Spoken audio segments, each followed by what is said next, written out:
About the delay in getting started. Vala had me doing something over here. All right, we're going to go ahead and get started right away with the 2026 post-session legislative update. Barry, you got us get us started here? Yep. So Tristan's on his way up, and so they're gonna do a little bit of a tag team, but Tristan's gonna take the lead on that. And so I'll turn it over to Tristan to kick it off. 26 slides seems like a piece of cake after Kelly's 53 last week. So. And we'll run through these quickly, so no worries. Commissioners, good morning. I'm Tristan Summer, the Intergovernmental Liaison with Pinellas County, and we do have Anita as well. Hi, everyone. Anita Hey. So starting with the timeline before you, this presentation provides a brief summary of everything that happened this past regular legislative session. We will also roadmap some topics the county can plan for moving forward. But looking at these dates specifically, and I'll go over my right shoulder here to use the laser, January 13th was the first day of this regular session.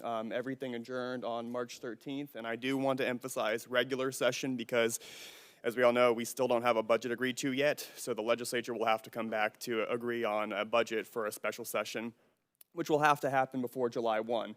This date was revised last night around 7 p.m., so that special session for mid-decade congressional reapportionment was pushed back 1 week starting April 27th. They also added 2 policy areas, one of which being vaccine mandates and the second one being the AI Bill of Rights, both of which passed the Senate this past year but did not move in the House. We don't have a special session called for property taxes. I know that's another elephant in the room. So the 2 outstanding special sessions that everyone's expecting, property taxes and the budget. And then, like I said, July 1, the state's fiscal year. November 12th is the projected date for our legislative program presentation for the 2027 legislative program, because March 2nd is the first day of regular session in 2027. And although I don't have it on the timeline, I'll begin having conversations with our departments in early September to determine barriers and operational needs. And from there, I'll meet with the BCC to learn about your priorities and what you would like to see from the legislative program. So next, we have our guiding principles. This is everything the board supported, so I'm not going to go through these. But I will note on the front end that we did see fewer bills pass both chambers, so fewer bills enrolled this year than 2 years ago. So we had around 88 fewer bills this year. So fewer priorities moving across both chambers, moving across the finish line. So just a disclaimer on the front end. Start looking at policy that falls kind of within our guiding principles. I do have this broken out kind of in columns, broken out by the guiding principle at the top end for both. But in the left column, I'll spend a little bit of time on this just because it was a little bit of a problematic bill, because that would have preempted all regulation of water resources and wetlands to the state. The policy kind of worked against our guiding principle that highlights the protection of our natural resources and scenic beauty because state regulatory standards serve as a baseline, and the restriction would limit the county's ability to protect our waterways if the state's regulations didn't meet minimum standards needed. So we had conversations with the bill sponsors and a number of stakeholders to articulate how water-adjacent communities may need to enact additional regulations to preserve water quality and better our water systems. But those bills died. And in the right column, I'll be brief, we had 2 bills dealing with disaster recovery, emergency management, and planning. House Bill 7005 and Senate Bill 7000 provide indefinite public record exemptions for individuals who use public emergency shelters. And then House Bill 5503 and Senate Bill 7004 recreate the Emergency Preparedness and Response Fund within the Executive Office of the Governor. Continuing with our guiding principles, I do have an ongoing here, and I'll get into that in a second. So basically, the electric vehicle charging taxation bills at the first bullet point are still ongoing because the policy was rolled into the proposed Senate tax package. That will be resolved whenever we get to budget conference. We did speak early on with the House sponsor to see if he would be willing to consider amendments to create a commercial charging tax structure within his bill, but he said the bill was already negotiated with leadership, so there was no movement on that front, and the bill was never heard in the House anyways. The second bill, electric vehicle registration fees, was mentioned in one of the work sessions that we had when the legislature adjourned, but that bill was never heard because it didn't have a House companion, but we do plan on having continued conversations with the bill sponsor and the House as well, moving into next year's session to hopefully see some development on that. The last bill on this list, I'm going to highlight Senate Bill 1220 on that front. because that contained language directing FDOT to evaluate long-term impacts of alternative fuel vehicles on revenues and identify any policy options to address projected revenue reductions. That language was never added to the House bill, and the chambers never reconciled their differences, so those bills died. However, I imagine similar ideas will continue to resurface next year or next session, especially because FDOT presented the need to address stagnant revenue or declining revenue sources in a few different committee presentations. This next section, we're just looking at the legislative priorities that we had in a support posture. So, looking at disaster recovery, this year was pretty quiet on the policy front, given that the state didn't see significant storms making landfall, and fingers crossed that we will be spared again this year. However, there were a few bills filed to fix SB 180 from the 2025 session, and I'll highlight those bills here. So I won't read all these bullets, but in the left column, this outlines the current law pertaining to SB 180. And I also do have check marks right here in these two, and they signify the most significant operational impacts. The right column, on the other hand, highlights the corrections that were contained in SB 840 from this past year, and I will highlight those provisions real quick. So SB 840 removed all restrictive and burdensome language, narrowed the scope of impacted local governments from 100 to 50 miles, amended the moratorium language to focus on reconstruction after storms, which has been kind of the biggest concern with SB 180, removed the lawsuit language allowing individuals to sue local governments, and also provided sunset dates. With that said, unfortunately, the bill died, but I hear the House's position to be more willing to amend the moratorium concerns from SB 180 next session. And Anita and I continue to work with Senator DeSigley and our legislative delegation to ensure the county's perspective is at the forefront of conversations as bill text starts getting filed, drafted, and circulated. Like SB 840, Senate Bill 1218 passed the Senate but was never taken up in the House. The bill essentially carved out the panhandle from the effects of SB 180. And although it doesn't affect Pinellas County, this does show that the Senate was positioned and had an appetite to revise SB 180. And I imagine this language will also resurface again next year. A hot topic, at least on the federal side as well, has been beach renourishment. So looking at beach renourishment funding, DEP recommended approximately $43 million for the Sandkey segment of the beach renourishment project. However, we're still waiting for the state budget to pass for those appropriated funds to come through. I will say Senator Hooper has been specifically working on this issue to help secure funding, so we are very appreciative of his support on this matter. Also, it isn't on this slide, but beach renourishment funding to date for Sandkey, Treasure Island, and the Long Key Upham segments is approximately $90 million total, and that's a $45 million county match for two different, basically we have DEP and FDEM, and that comes out to $45 million in grants as well.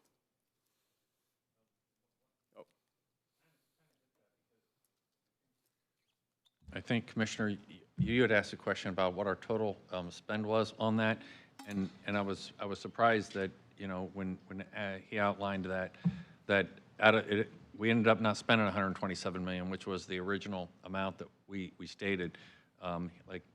Tristan just said, $90.6 million, but of that $45 million, we're receiving back in grants. So it's actually a really good news story. About 50%, we're able to get other funding sources for that, and so it's a good news story. Absolutely. Beach renourishment policy now.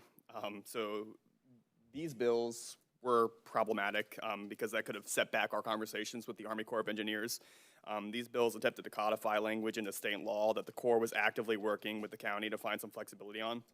I have it listed up here, but for example, the language recognized the erosion control line in the wrong direction, so basically to the dunes from the erosion control line instead of to the water, basically the water line from the erosion control line.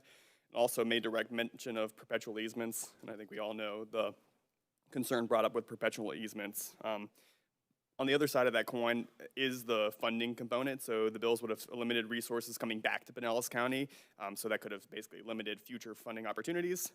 And Anita and I, we met with the bill sponsors as well as our legislative delegation.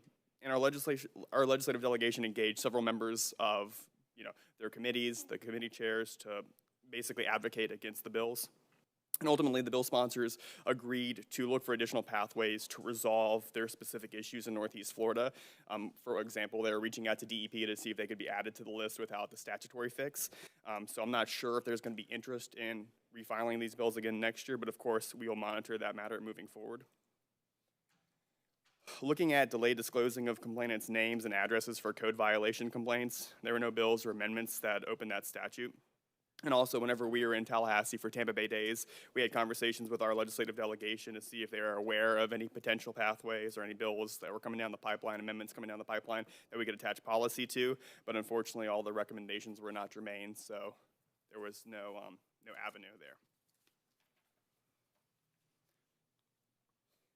I think Anita can attest to this, but this was the Overdose and Suicide Fatality Review Committee bill. That was fun policy to work on just because it introduced so many different perspectives that had to be delicately managed, and those perspectives probably aren't regularly, I guess, looked at from the county side.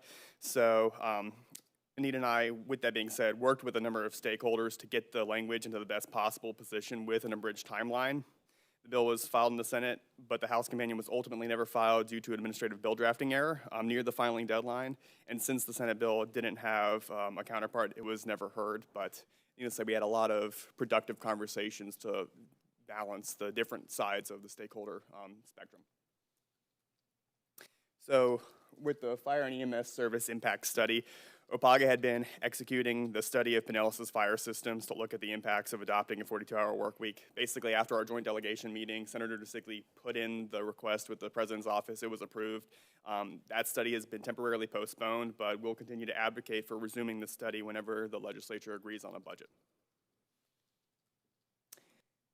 So animal welfare, there were several bills filed this year that deals with the topic of animal welfare.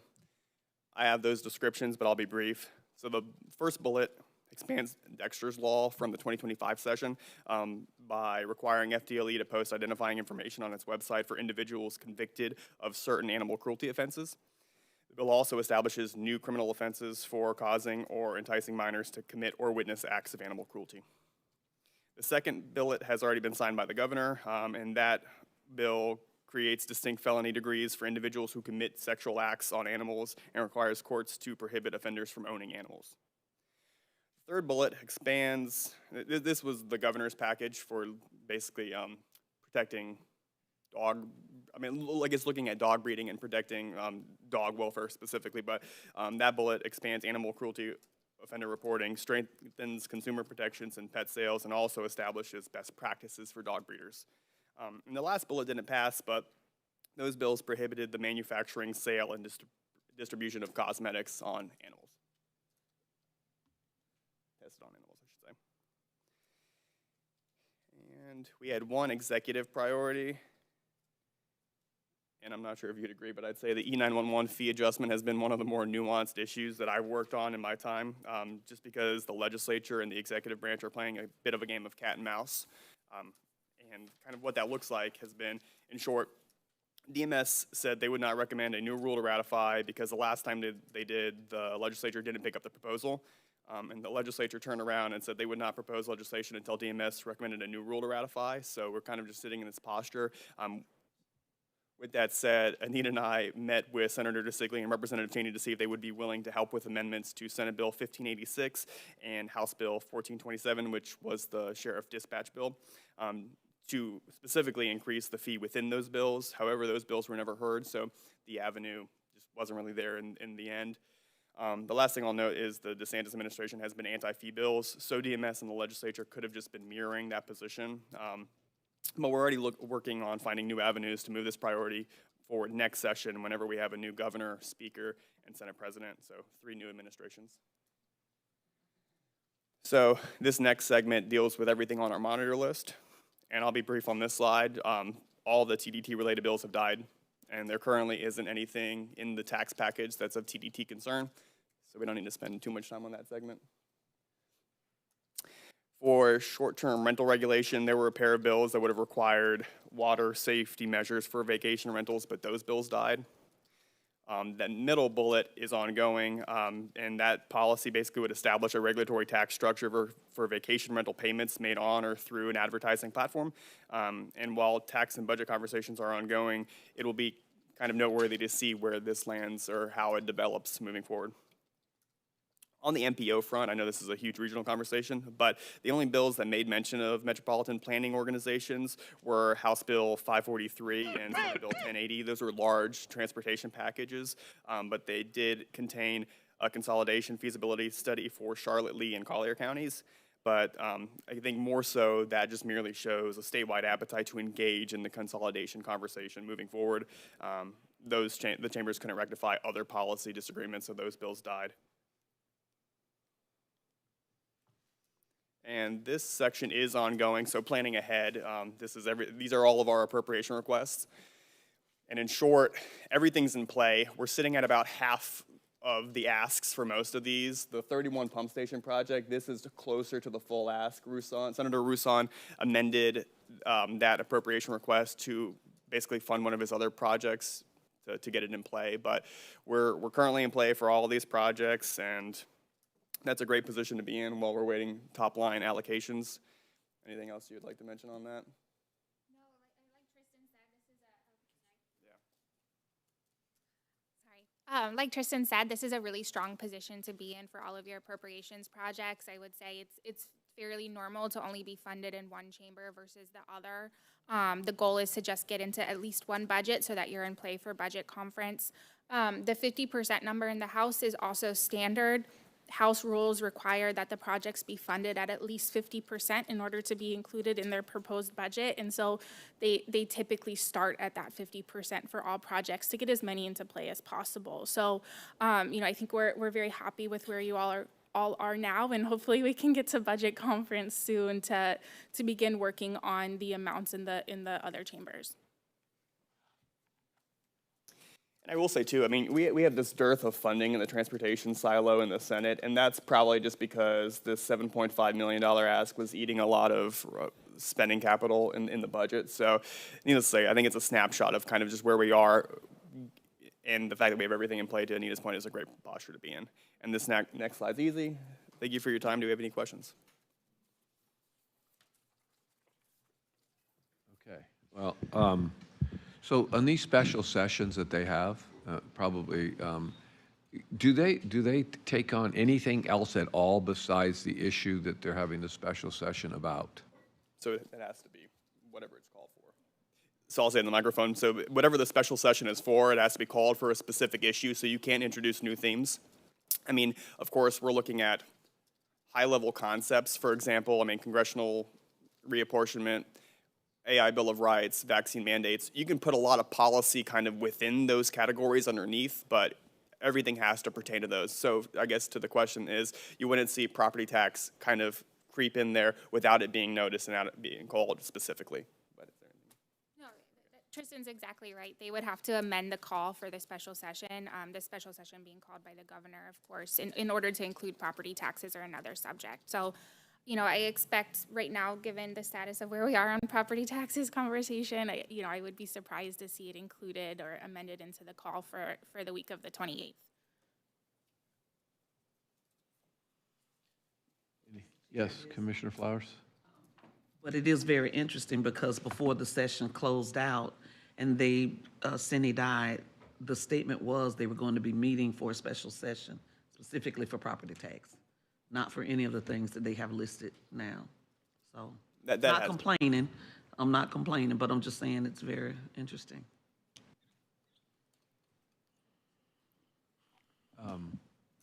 Anything else?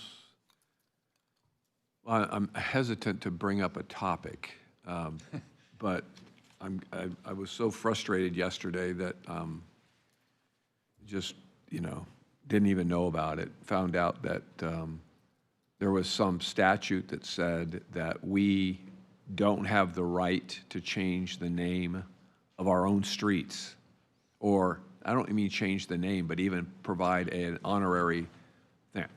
Where did that come from? When did that happen? Where did it come from? I've asked a couple of senators to look into it. They've gotten the language that we've gotten on this, so none of that, because the senator, they can't believe that that's even in play. So we're looking at, when did that happen? Do we know anything? I'm not sure, but hearing that secondhand from Kelly, I think more so it was just kind of an oversight error, right? I think just the fact that the word state before transportation facilities wasn't added whenever they were making that change. I don't know specifically when that change happened, but I think that was just an oversight error, just not specifically focusing for state-owned transportation facilities. Is that correct, Kelly, from the, yeah. So they didn't mean for the local-owned streets? That's my understanding at this time, but I'll get additional information. Yeah, it would be kind of nice to know, given the fact that we're moving on that kind of effort. This commission has given the nod. We're going to bring it forward in May at the Memorial Day Commission meeting. So it's really important.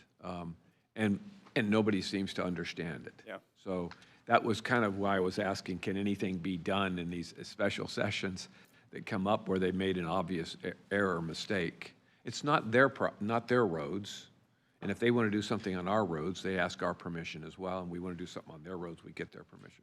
But us wanting to do something on our road is also in play, apparently. So Absolutely, yeah, so we'll look, I just haven't seen the statute yet, so I'll look at that statute. We'll have conversations with the senators who you're reaching out to as well, just to get a better understanding as to what their perspective has been, and then we'll look for pathways for immediate resolve if there are opportunities there. yeah, I'd like to see what that pathway is for a month from now, what we can do, what we up to can do, and then when it'll be fixed so that we can finish off the charge. Because again, if I remember correctly, we just renamed a bridge.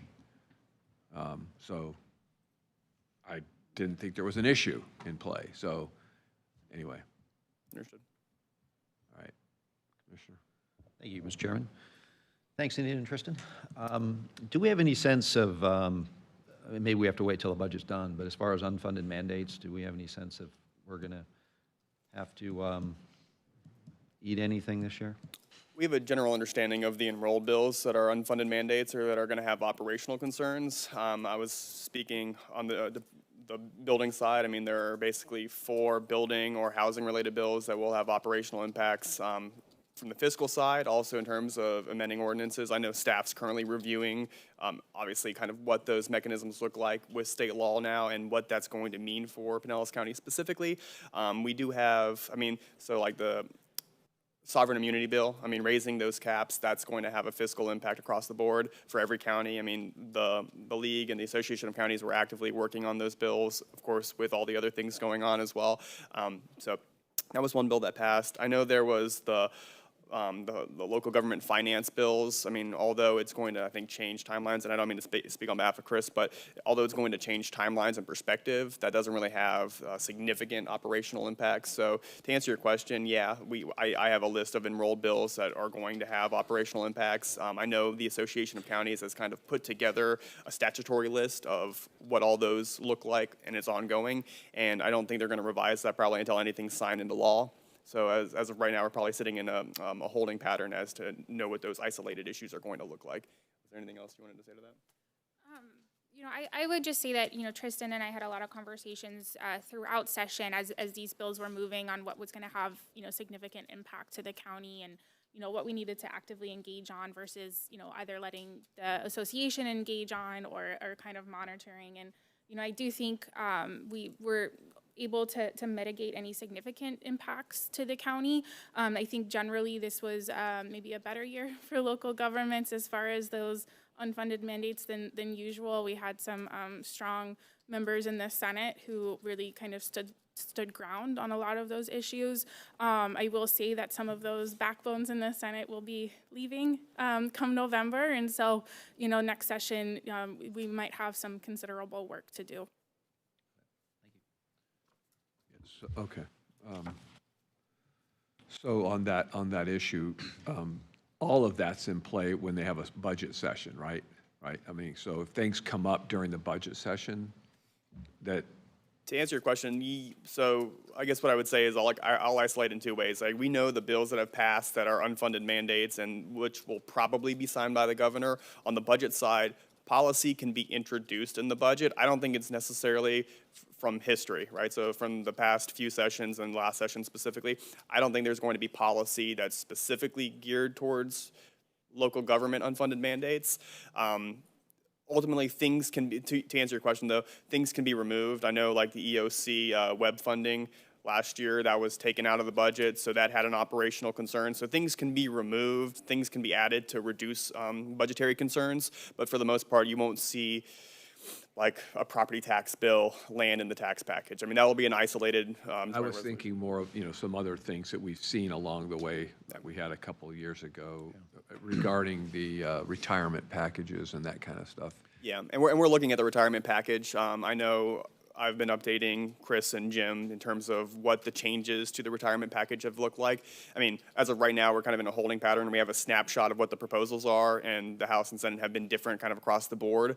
But to your point, as the tax package, the retirement package, and the budget end up being amended, in terms of passes back and forth between the chambers, I'll update staff and obviously trying to figure out where those concerns are. But, to that point, there is an impact, okay, on the public safety side, but it's not as bad as, when they were going to do the 3% COLA and things like that. So it is going to have a small impact.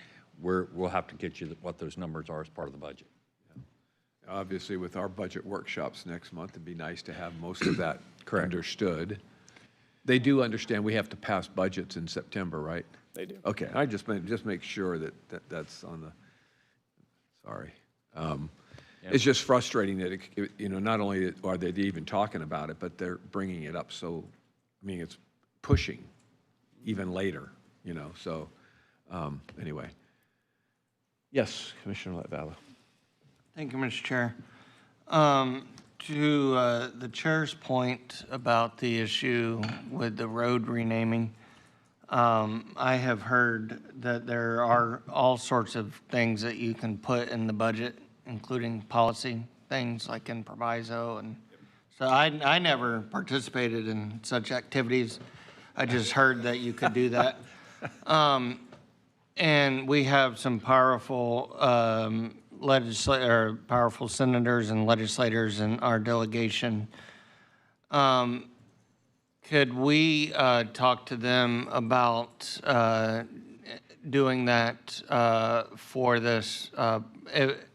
If we can't rename this road that we want in North County, can we talk to them about putting some proviso language in there that would allow us? And I believe, if I remember, that proviso language is only good for 1 year, but that would at least get us to next year's regular session to be able to make this change. And just so commissioners, yeah, proviso is basically like attaching policy items to the back of the budget. So you're directing departments to kind of handle certain policy issues. So yes, and Vice Chair, whenever we get done here, I plan, or I'll speak with Anita. We plan to speak with Senator DeSigley, Senator Hooper. I'll get the statute reference. We can also look at the transportation implementing or conforming bill. Those are two other options as well, if not proviso specifically. So in terms of the abridged timeline, trying to get resolution within the next month. Hopefully, of course, we have a budget agreed to by then, but we'll at least have the dialogue to figure out if those are options that the senators would be willing to engage on. So to answer your question, that. Thank you, Commissioner. Appreciate that. Yeah, that would be great. If it's a mistake, then they want to fix it, and it's, like the temporary fix so we can move forward on something that I'm sure I know they support. So, okay, thank you. I got another thing. Yes, While we're renaming things, there's a roundabout in Palm Harbor that we can rename after Chair Eggers. That would be quite popular. There's no second on that one. So if we have the votes, we can bring that up as well. We can put that in the state budget as well. That is a state road, yeah, you're right.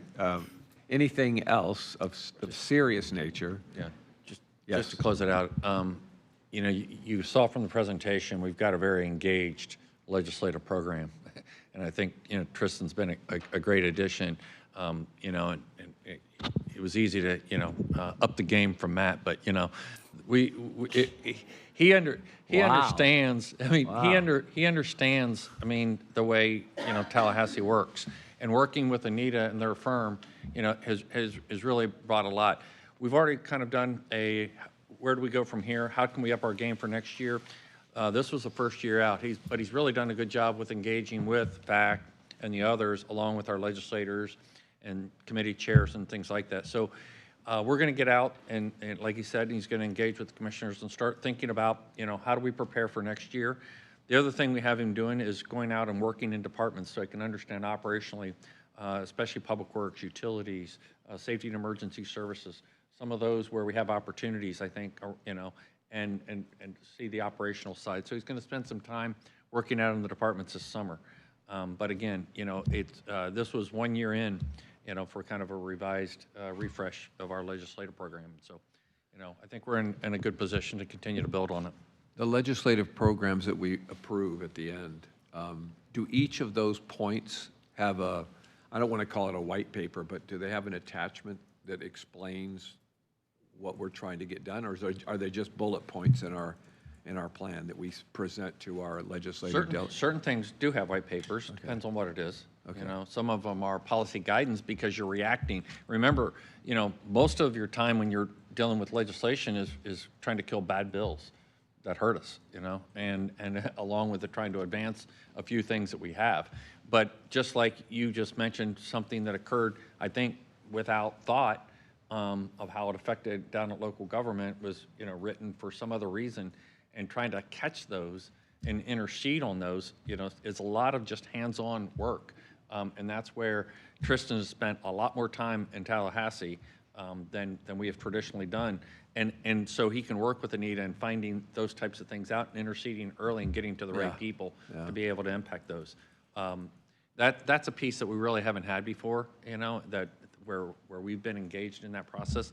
And I think it puts us in a much better position. It's not perfect, like you just said, stuff slips through, but it's I think we're on a pretty good path. Yeah, no, I think a lot better, and I think the more that we're known for bringing substantive and good white papers, so to speak, that get into issues, I think is better. It's a good thing. I mean, I think our legislative delegation knows that they can count on us for 100%. Research and help if they need it. So that's a good thing. Anyway, anything else before we move on? Anything else from you guys? All set? I guess I would say when we met with our delegation and anyone else in Tallahassee for our Tampa Bay days too, we did have those white papers or one-pagers that we would drop off for more so just the legislative priorities. I mean, we had a loft breakout, which was captured under our guiding principles. So I mean, we left those leave-behinds with our delegation and Governor's Office of Policy and Budget. So we wanted to make sure, obviously, that they had something to look at from the county's perspective, to your point. And on substantive issues, they have a little bit more to look at than just a bullet point. So thank you all. Great job. Appreciate the update. All right, we're going to move on to number 2, transportation update. Barry? And Kelly's on her way up. So Kelly and Tom are going to come up. What we're trying to do is kind of building on getting ready for our budget. And so, as you can see, we're going to do 2 big lifts this morning, which is our transportation and our water and sewer systems. So first up is Kelly, talking about transportation, where we're at. Good morning, Kelly Hammer-Levy, Public Works Director, and I have with me Tom Washburn, our Transportation Division Director.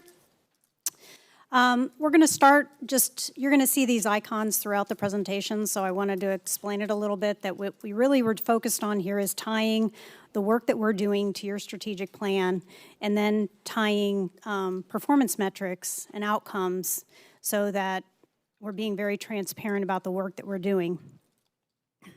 We're going to talk about the level of service enhancement updates.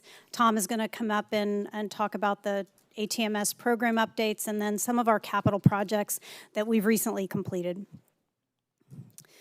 So back in 2023 and 2024, the board allocated dedicated millage to various transportation infrastructure programs to address level of service deficiencies, with an overarching goal to improve the quality of our transportation infrastructure, with those priorities aligned to your strategic plan and community expectations. And each quarter, we email you a copy of our outcome for that quarter, and you'll be receiving a report here as we've just closed out quarter 2 of the fiscal year.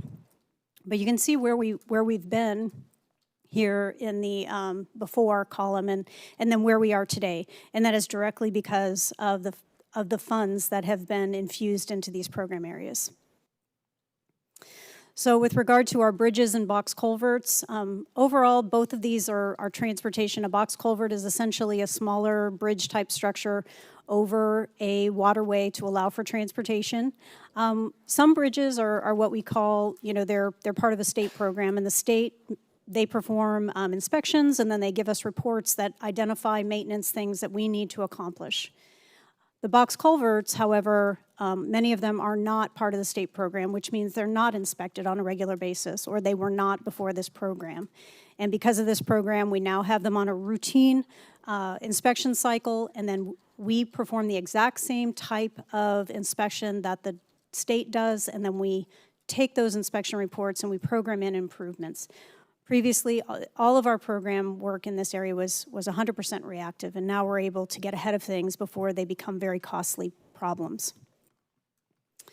We are also have enhanced maintenance of our curb and under drain, and I know these are not necessarily exciting items, but when curb is not maintained properly, it affects our drainage system, and when the under drain system is not maintained properly, it's not drawing down the groundwater away from the base of the roads, which ultimately results in the road degrading. So these complementary systems are all work together, and so we have to maintain them as a system and not individual components.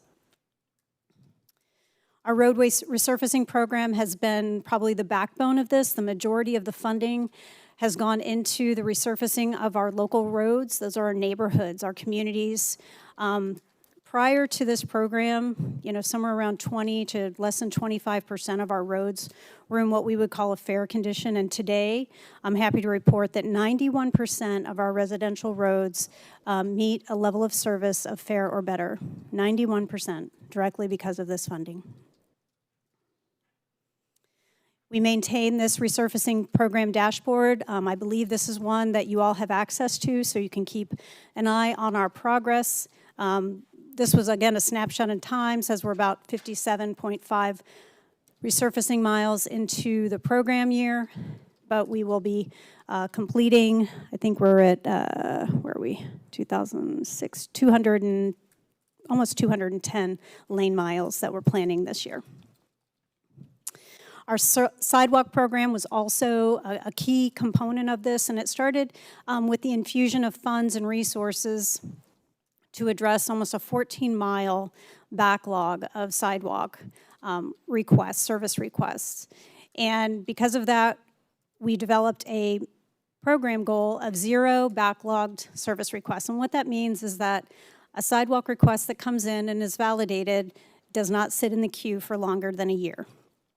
And again, with the funding that's been allocated to that, we have typically been able to maintain that. Currently, the dashboard shows we have a few in backlog status. It's a live dashboard. It changes daily. So anytime a sidewalk request comes in and it's in the system, every single morning we come in, it may be different. And so I know right now the sidewalk, this picture shows 0, but if you go into it today, there's a few there because it is live and those dates move and the how they shift into status moves. So if you see it a little different, that's why it is a live dashboard, and it changes every time we make an improvement, every time we do a project. Hold on. Yes, sir. Commissioner Nowicki has a question, and then I have one following. Thank you, Chair. Real brief, Kelly. Thank you so far. Is this just sidewalk repair or new sidewalks? This is sidewalk repair and maintenance. But that's a very good question. Since 2023, we have added an additional 11 miles of sidewalk to our network. So I know not everybody was here when we put this program in place, but when we did, it was something I mentioned is that, as we start to increase our network, so does the replacement costs and the maintenance costs and those types of things. So it's something that I keep a very tight eye on because I want to make sure that we're resourcing the program properly in order to continue to achieve the goal. So we have added 11 miles of sidewalks since 2023 through our capital program. Just as a follow-up on that, so when we started this program, it took us, 635 days, I believe, or something to fix a sidewalk once it was identified that we had a problem. That's how long it took for us to finish it, and the resources the commission gave us, now you're seeing the results of that. The other piece that I wanted to mention, we have a whole list of sidewalk gaps, okay?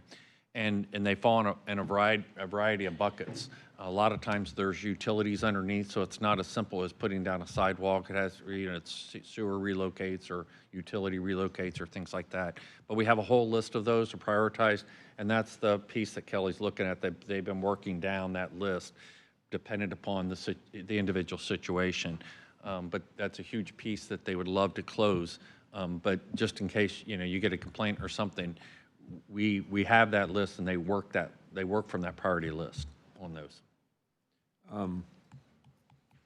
Yeah, that was one of my questions about new versus, the repair. How are the trip and fall claims today in this past, say, year versus how they were? I mean, how are we doing on that front? To me, that's an indicator of so. I'm going to ask Jewel to step in here, but I mean, I will say I spend a lot less time with the attorney's office on trip and fall, so it feels better to me, but. We can get you some updated numbers on that. We haven't taken a look at it for a while. I know that when we put this program into place at first, I think we slowly started to see some drop in numbers, but we can take a look at that and get you some info. Yeah, I mean, that, to me, that's a real indicator. Why we're doing this, I mean, it's for a lot of reasons, but clearly that's one of them. And then, Okay, Christie has just sent me a message saying that trip and fall claims have been significantly reduced. but we can get the specifics. Yeah, sure. Okay. Thank you, Christy. So, Kelly, back on that slide 5, and we don't have to go back to it, but it was really talking about what we've done with this additional millage, which I think is admirable. Do we have a feel for the dollar amounts that we lose out on each year without having the gas tax indexing? We have a sense of that? Because I've always thought to myself that, they've always asked us to reduce millages, the state, DOJ, and everything else. So we reduce millages, which is a good idea. We get rid of this millage if we had indexing. Is there a number that we can look at to see, We have a report. I can send it over to you. And it did look at if the local option fuel taxes were indexed the way the one state gas tax, fuel tax is indexed, what the difference in revenue is. It's quite significant. Yeah, just trying to get a feel for that, because that's, We can get you that number. again, Yeah, something that, again, they might want to know about, maybe they don't, but, okay, go ahead. Can I- Sorry. Go ahead, hold on, Commissioner Flowers. So if I recall right, we used ARPA dollars to try to catch ourselves up on sidewalk repairs and whatnot. Some. Okay. So the ones that are categorized here are ones that we weren't able to do because of some of the reasons that you are sharing. We use some ARPA dollars, especially in targeted communities, because we had a lot of flexibility there. But these are the additional 3 increments that you decided to transfer from general fund over to the Transportation Trust Fund. That's how this is funded.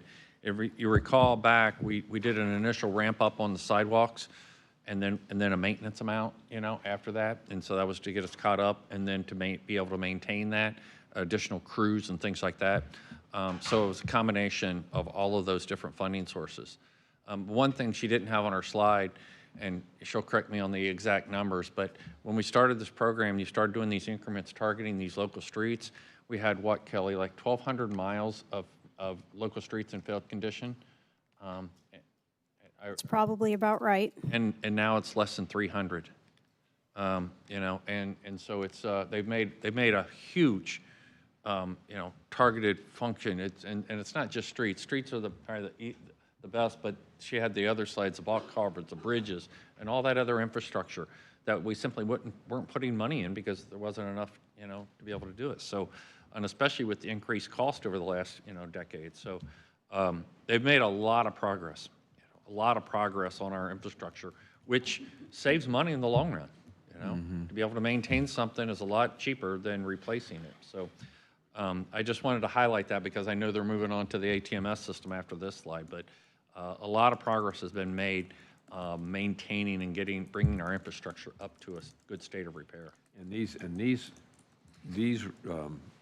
three millages, if you will, and our regular operating budget goes towards that maintenance and repair, All big time. dedicated to that. So, and that's all, local taxpayers take up the brunt, most of that, of course, that's residents, commercial, whatever, short-term rentals and everything else. And I'm just going to say it because it's a time to throw it out there, but we use a lot of our penny money that are paid for by our visitors, a lot of, not all, but of course, to help augment our infrastructure above the ground. So I keep saying that to help our residents with utility rates, that's something that we need to look at. Maybe we don't go down that path. We know that the utilities rates and all of that are kind of their own enterprise fund. But, it's all our taxpayers' dollars. And, the big deal today is affordability, whether it's food or gas or taxes or insurance if we can help, and again, I'm not talking to, I know you're going to do this with your money on that. I know, I'm kidding, I'm teasing. It's not you, my but- money. It's, I know. you guys set the penny money. priorities. The penny money is what I'm talking about. So, and every time I know it's something that we haven't done, but I just think that's something we need to know about and understand, because the utility folks, the underground stuff, it's really, we can see the above ground stuff. We can't see the below ground stuff. That scares right, me, yeah. how far behind we are on that area as well. So, You're gonna have a lot of discussion on that next year, as you guys directed us, and we're gonna get in strategic planning later. Next year's when we're putting together the 28 referendum, to renew the penny. And so you create the plan, and how you decide to do that will be the policy infrastructure, direction. baby. Well, that's right. I mean, but how do you want to do that? We'll have those discussions at that time, and based upon your guidance is the way we're going to frame that next penny discussion.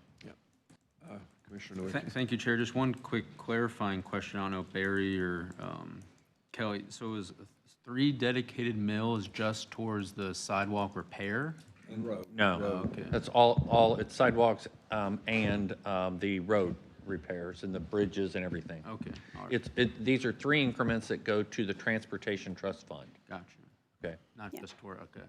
yeah. Just- Yeah, there's also a component of encompassing that that besides we call the stabilization, fund stabilization, because there's the, very base level of service for maintenance of our transportation infrastructure, and then there's how much the gas tax brings in to the county, and there's a significant gap between, that revenue and how much it costs to provide the basic services that we were providing before the enhancements. So we do have that first millage is what we call fund stabilization.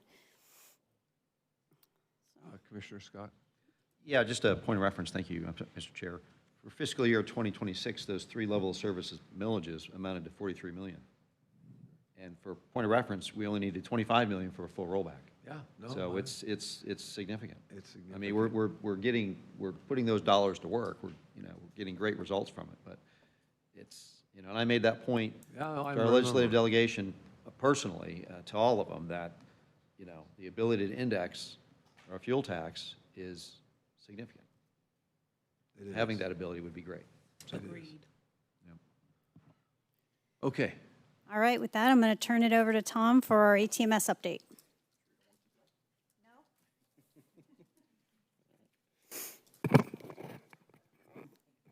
Morning, Tom. Good morning, Commissioners. It's good to be here today.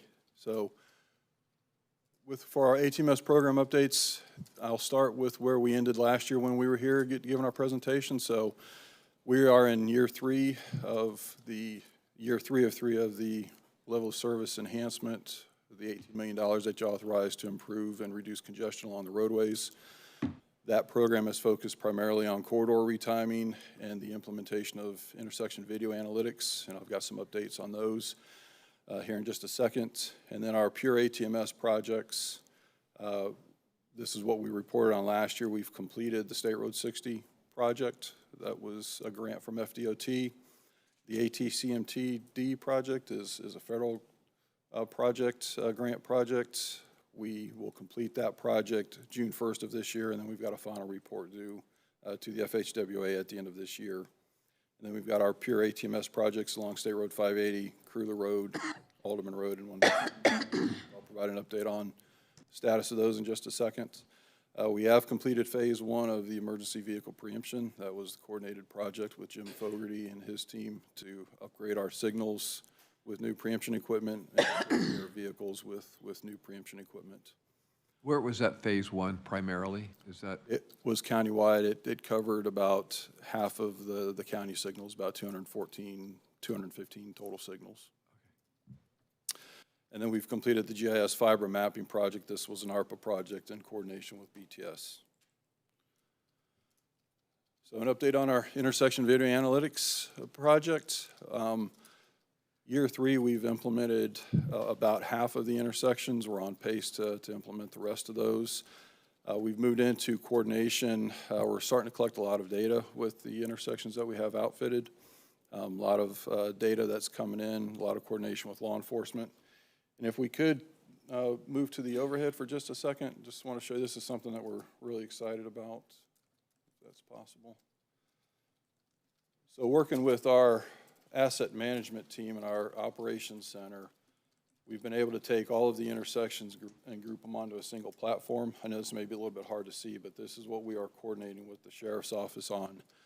This is specifically red light violations that's being picked up at the intersections, but this allows us to go to a single platform, look at a single intersection, look at day of the week, time of day over a range of time, take a look at the number of violations, look at the heat maps, and share this with the sheriff's office and help them with their directed patrols. So this is something that we've been working with them on. They're excited about it. We're excited about being able to combine all of this data on a single platform instead of having to look at it intersection by intersection. Hold on, Tom. Commissioner Scott. Thank you, Mr. Chairman. Thank you, Tom.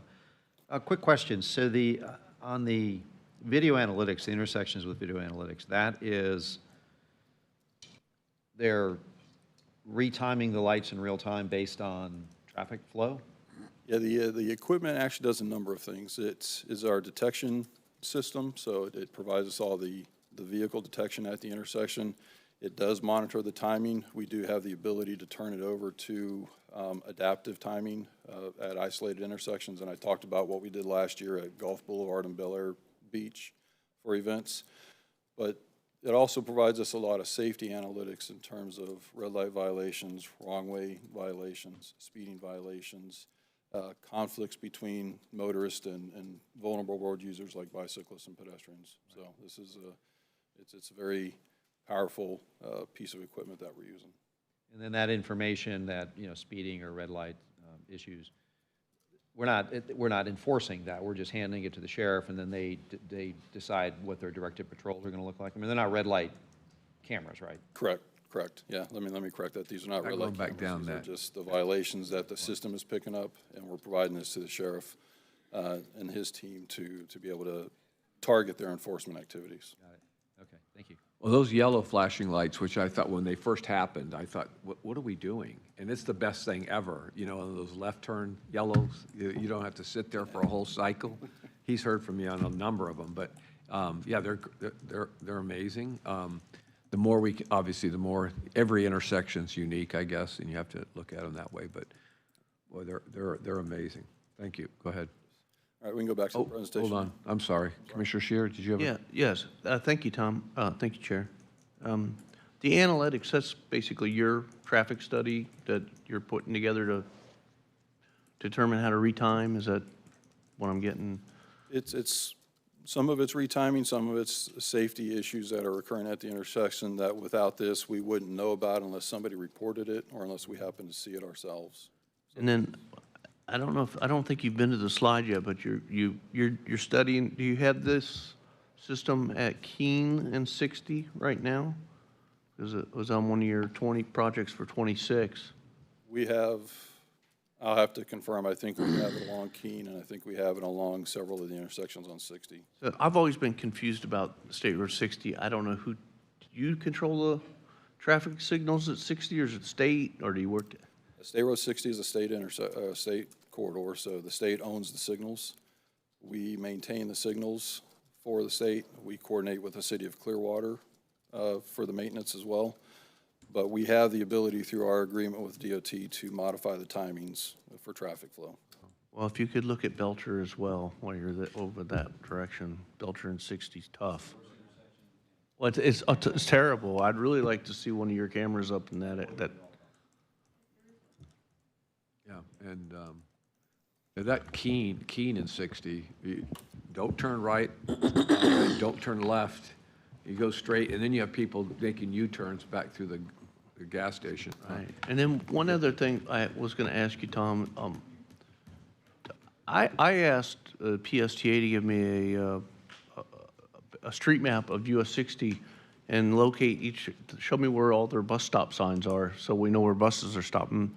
Apparently, we don't really have one that gives accurate detail.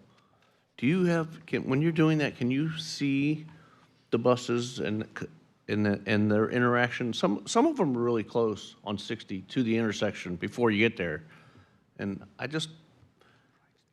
what's that? It drives me me crazy. crazy, And yeah. then like specifically Keene, they got one really close to the if you're heading east on 60, heading towards Belcher, there's like one right there where the Wawa is. It's like people are in a mad dash to get around, and they flying through that intersection because they just hit the accelerator, get around the bus. I didn't know if you were able to provide recordings of those intersections during like 5 o'clock when the buses are going through and everybody's trying to get home. And We don't record any video by policy. We do have the ability to watch and monitor in real time. The video analytics, if they notice conflicts, we will see a 15-second clip of the conflict so we can see exactly what's going on and what movements were occurring. But by policy, we don't record any video. is it because it's not a good idea, or is it just, is it possible to do it? When we implemented the system 20 years ago, the thought was if we recorded all of our video, we would continuously be requested for public records request to provide that video. So the decision at the time was let's keep it real time, and that's the response that we provide. There's a lot of privacy issues and everything involved in that. It's pretty common practice for these cameras. But the other thing I wanted to add, just so you know, Belcher and 60, there's a major study going on for that. And so Tom could give you the background on that. That's had like 9 lives on that study. And all kinds of different intersection configurations for improvements. So if you want to hear more about that, he'd be happy to share that. Actually, I don't want to hold the meeting up, but what I'd really like to do is try and see if we could get maybe a 30-minute clips of that intersection during peak hours to see how the buses are affecting traffic at a couple intersections. Just leave the recorder on for a little longer, but I don't want to get us in trouble with requests and private. They can review, they can't record. Well, and we've been at it, I've brought it up several times, that certain intersections, maybe a half a dozen would even be a big improvement, just to get the buses off the road. Yeah. Just make a little, where there's right-of-way to do it. I mean, you can't do all of them, obviously, but the key ones on major roads that just create such havoc, and especially at the rush hours that you're talking about. It's like, even the one at Countryside where it's a major bus stop, they're half off the road. Right. They're not all the way off the road. It's like, Right. it would just make things so much better and safer. I'm working on that. And safer. So it'd be nice keep to it have up. the video so I could show it to people, but I'm not allowed to have it, so. Tom, go ahead. Sorry, Tom, thanks. We can go back to the presentation now. So again, coordination with law enforcement's been significant since we've implemented this program. We've also had a lot of good coordination with the schools, mapping out our school zones and the reduced speed through the school zones. And that gets mapped onto any of the travel time platforms like Waze or Google Maps. We've shared the data now with FDOT and Forward Pinellas, and so they're using the information as well for their own safety analytics. I always like to share recent success stories with you guys when I'm here. So the first year that we implemented this, we talked about State Road 60 and Old Coachman and what we were seeing in relation to pedestrian crossings related to spring training. Last year, I talked about the intersection of Bel Air and Golf and what we were doing with events after hours from the Sound in downtown Clearwater. This year, I want to talk about Belcher in Nebraska. This was the first location that we had our flashing yellow arrow operations. After we implemented that, we had several left turn crashes, and so one of the benefits of the FYA operation is you can modify the time periods during which you allow that to operate. And so we really cut back the hours and only allowed permissive left turns during the overnight hours, basically from 10 o'clock at night till about 5 in the morning. We've had a lot of requests to consider changing that. We recently installed the IVA equipment at the intersection. We monitored it for a couple weeks just to see what sort of conflicts we were having with the left turns. We did modify the timings. We were expecting to see a lot more conflicts once we modified and allowed more time for the permissive left turns. Actually counterintuitive, we actually are seeing like almost a 64% reduction in those left turn conflicts. So it was interesting to go through the analysis. We think that was because motorists that are familiar with that intersection, they know if they didn't make the left turn arrow that they were going to have to sit through a whole cycle. So they were probably taking chances that they shouldn't have taken. So hopefully we've made the intersection a little bit safer. Thank you. That's a big improvement up there. Huge. The other part of the $18 million is our signal retiming. And so I've included here what we've done in FY25. So we retimed 10 corridors, total of 105 intersections. These corridors included throughout the county, but it was sections of State Road 580, sections of US 19, Gulf Boulevard, Park Boulevard, all the way down to 113th Street to the south. This year, we are reporting the countywide benefits. So for all of this retiming that we did for these 105 intersections, total cost was $1.4 million. The benefit was almost $134 million. That's a benefit to cost of 94 to 1. Most significantly to the public is the reduced travel time. So on a weekly basis on these corridors, we've reduced the travel time by over 5,000 hours, pretty significant. We do have individual sheets for each of our corridors. There's one-pagers that we'll provide as part of our quarterly summaries coming up. So, You have the results like pre and post, like I'm just picked like Ulmerton Road. I got the overall numbers are pretty amazing stats there. I mean, you're just trying to translate it to, to our residents so that, because they still say, oh, it's still, but what was it and what is it? Do we have any of that kind of? yeah, absolutely. On all of our retiming corridors, we do a before and after so that we can show the level of improvement. It'd be nice to see a sheet that kind of generalizes that improvement. We do have one-page summaries that we'll include as part of our quarterly reports, and it's for the public and for yourselves. I did want to talk specifically about 113th Street. This one was the most challenging of our FY25 plans. We still showed a good benefit cost of 5 to 1, but right now we don't have any fiber optic cable. We don't have any CCTV cameras except at the intersection of Park Boulevard. So, this was a pure retiming project, and we've got a camera at Park Boulevard where we can see the two adjacent corridors, north and south, but those close signals also make it a little bit challenging to maintain coordination through that intersection. So we're continuing to work on this. Next year, when I have our update, we should be in construction for the ATMS project along 113th Street that'll add fiber optic cable, CCTV cameras, and DMS signs along the entire corridor. And we'll have our IVA equipment at all the intersections as well. But of the corridors that we retimed last year, this was the most challenging.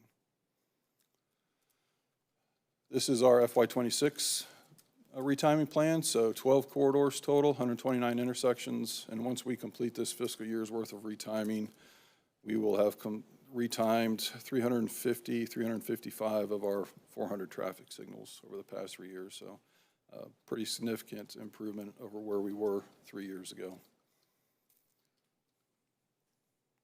And some of these timings are actually being implemented as we speak. This is how far along we are with the program this year. Getting into our pure ATMS projects, I mentioned 113th Street, so that's currently in design. We're at about 90%. We do have several projects up north that are should be going to construction here within the next 6 months. Alderman Road, State Road 580, and Curlew, all of these segments are from US 19 to alternate 19, but that will include fiber optic cable, CCTV cameras at all the intersections, and some DMS signs.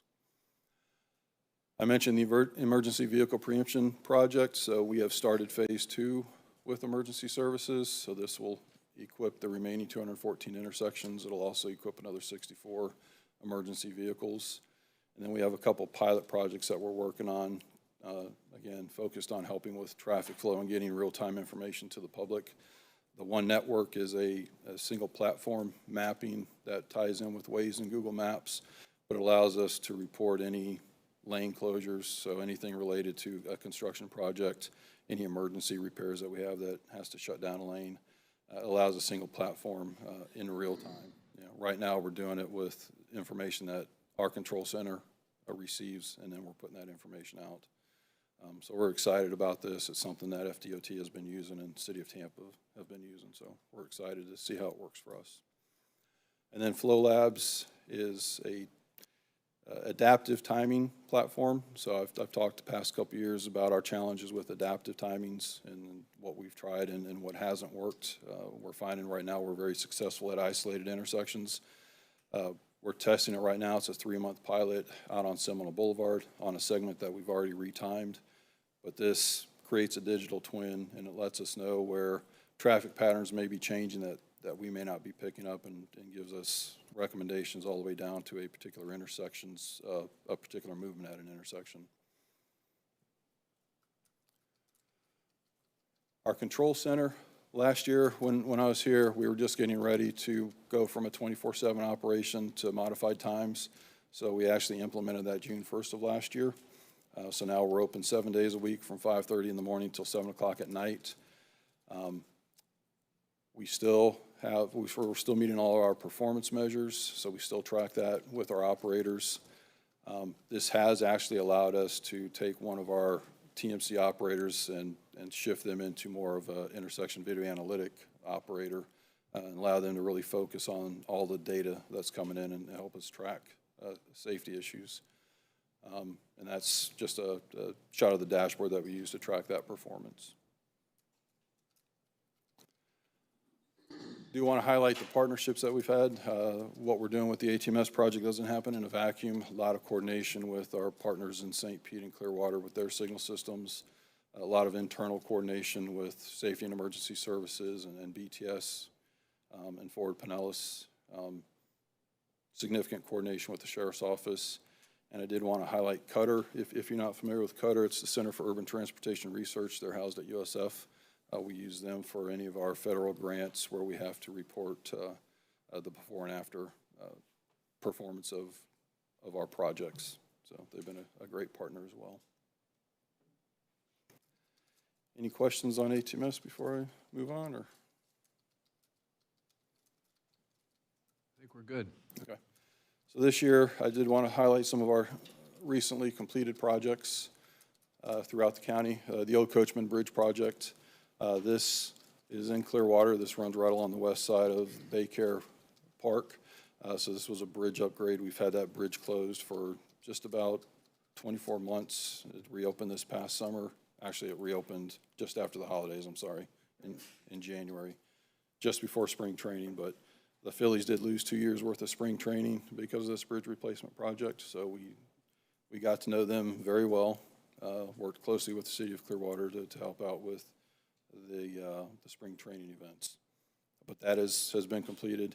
This one actually won a couple of APWA awards, and that's why I wanted to bring it to your attention. So Project of the Year, both at the local level and the state level for structures. So very proud of. What was the original time schedule for that bridge? I think we had it set for 18 months, and we met that schedule. Yeah, that's nice. And it's nice when we have a bridge project that is planned, scheduled, Agreed. constructed, and kind of done on a timely basis. That's the Clearwater difference. Oh, you know, I knew that was waiting there, right? But yeah, that's great. So hopefully that new one up there in Ridgemore, yeah, that bridge will be similar. It will. Yeah, okay, Thanks. Kelly promises. All right, Pinellas Trail South Gap Phase 1. This gets us one step closer to completing that 75-mile loop. So we've got the South Gap Phase 2 left. That's currently in design right now. But we did complete this one. This is from 126th Avenue down to Ulmerton Road. So a relatively short segment, but again, highlighting it because it gets us that much closer to completing that, that trail loop throughout the county. 22nd Avenue South, this is a project that's been around for quite a while. I've been with the county for 20 years, so we've been working on this in some form or fashion for about 15. This is down south. It overlaps the cities of Gulfport and cities of St. Pete. So we're very happy to get this part of it done. This section here is from 49th Street to 34, so this is a St. Pete section. But we were able to add some capacity improvements, added a left turn into Thurgood Marshall Middle School to help with school arrival and dismissal times. We were able to upgrade the trail crossing there at the Skyway Trail and add sidewalks on both sides and upgrade the road and upgrade all the drainage features. We've currently moved into the west part of the project in the city of Gulfport, and we're currently upgrading similar upgrades and upgrading all of their signals from mast arm, or from span wires to mast arms. I'd like to personally say thank you for that. For years, there were no sidewalks along the side because you have homes on the south side of the street. You have homes and some businesses on the north side of the street. So even when the children walked to school, they were walking in someone's yard. This area is prone for, unfortunately, accidents because there was no light prior to the post office coming there. There was no light from 34th to 49th, so it was a perfect strip to see how fast you could go down there. But it looks much better. Traffic isn't as congested as it used to be because you've opened up those lanes. So just want to say thank you. Good project. Yeah, thank you. And then Tristan mentioned East Lake Road during his presentation. You approved a grant application about a month ago, and you had some questions for the East Lake Road corridor. So I want to include a slide here just to summarize everything we're doing on that East Lake Road project. So the PD&E study that goes from Trinity to Curlew, the various bridge projects that we have that will be upgraded prior to any overall widening, the intersection work that we're doing at East Lake and Tarpon Woods that should be underway here in the next couple months prior to the bridge construction starting on Ridgemore. And then we are just about done with design on an interim improvement at East Lake and Keystone, which is in coordination with the fire station up there, and we'll add a left turn lane for the softball fields along Old Keystone Road as well. So this will also add triple left turns eastbound and northbound from Keystone. Actually, this is our most congested intersection. I know somebody said Belcher at 60, but I would argue that this is our most challenging intersection. You waited till I left the room to bring up East Lake. You want me to go back? No, I'm good. I'll look at it and I'll come back later. Go ahead. I will tell you, we had a good meeting with Secretary Hall, yesterday or the day before, and they're committed to working even on this section with us, and so it was real productive. So more to come on that, but they had some ideas about other granting opportunities and things that they could do even in this corridor. So we'll see. I think the light timing and the intersection improvements will make a huge difference. Without even the road widening piece, because that's another hemisphere of costs, of course. That's what we're hoping as well. We're hoping to see some improvement with these. Did you talk about that left turn lane at Keystone? Yeah, for East Lake at Keystone, so we're at about 90%. That, in addition to providing the left turn lane for the softball fields east of the intersection by the fire station, this will also add triple left turn lanes at the intersection, eastbound to northbound. What, is that the one on the west side as well?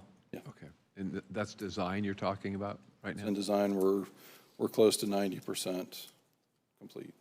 3 lanes, is it gonna lengthen it as well, or the queue, or no? Yeah, we're taking it as far, we're taking it back to the first median opening. So, yeah, really maximizing the available capacity out there. Thanks, Tom. Did want to provide a grants update. The projects that I highlighted, all of them had the grant funding associated with it, so we are aggressive about applying for grants. We appreciate the commission's support when we bring those to you. Most of what we do, you know, we target our grants, and we've been pretty successful at obtaining the grants. I did want to highlight what we have going on in transportation specifically here coming up. So the iPad you approved about a month ago, executed that contract with FHWA.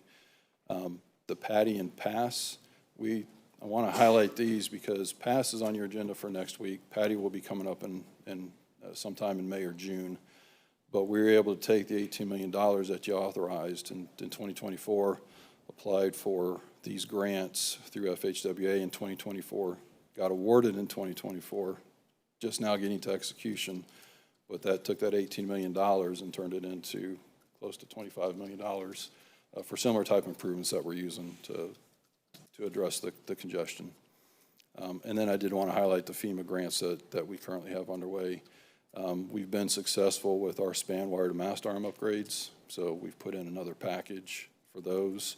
But we've also, with the storms that we had with Helene and Milton and what we experienced in transportation out on Gulf Boulevard with the flooded cabinets, we have put in a pretty significant grant for cabinet elevation and have some innovative ideas if we get awarded that for how we can address those type of storms in the future and protect our infrastructure.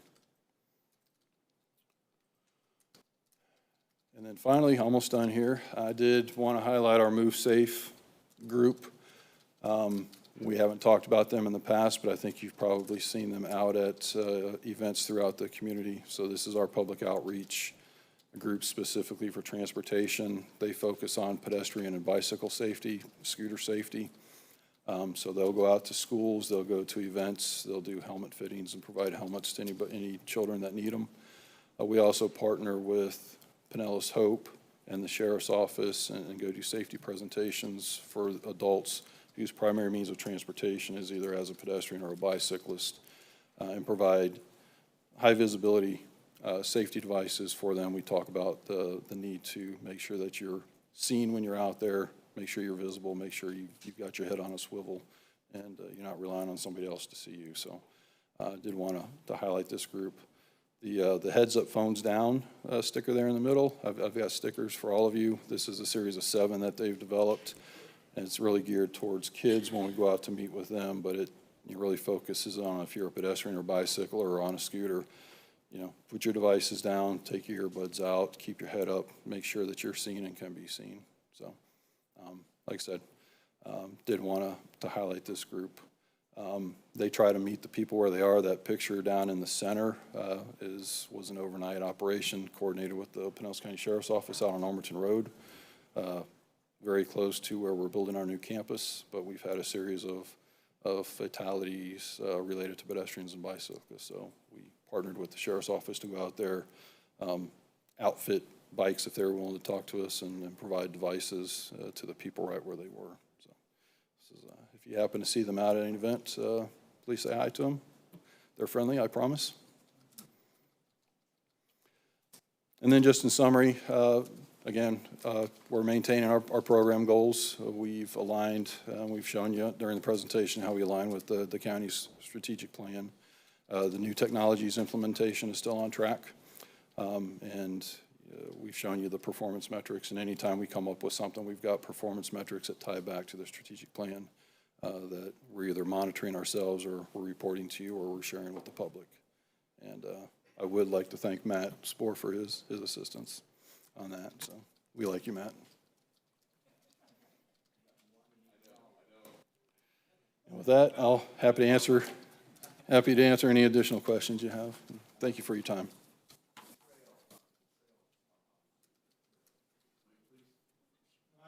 Trail is a big deal. So down in Clearwater, like off of Myrtle, down in that area, just south of the 2 one-way roads that, you know, cross to the beaches and stuff, there's an area down there where there's the trail does not have a stop sign. Okay. and I was wondering how that's, I'm assuming that's kind of like a little pilot area, because I don't know of any other place on the trail system that doesn't have them stopping at the intersections. I was wondering how it's doing. Do we have more encounters, more problems, more accidents, less? Yeah, I'd have to check into that, Commissioner. I'm sorry.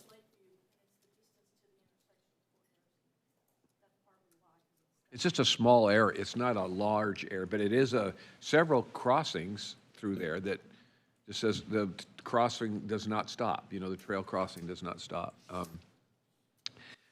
And the reason I ask about it is because it seems like wherever we have stop signs, they're not adhered to anyway. So it almost makes you think that we should just make sure that we have the cars stopping and let them do what they do anyway, which, whether it's bikes, mostly bikes, e-bikes, or whatever else we have going on there. And again, I'm not trying to be overly critical of it. I'm just saying if they're not doing it anyway.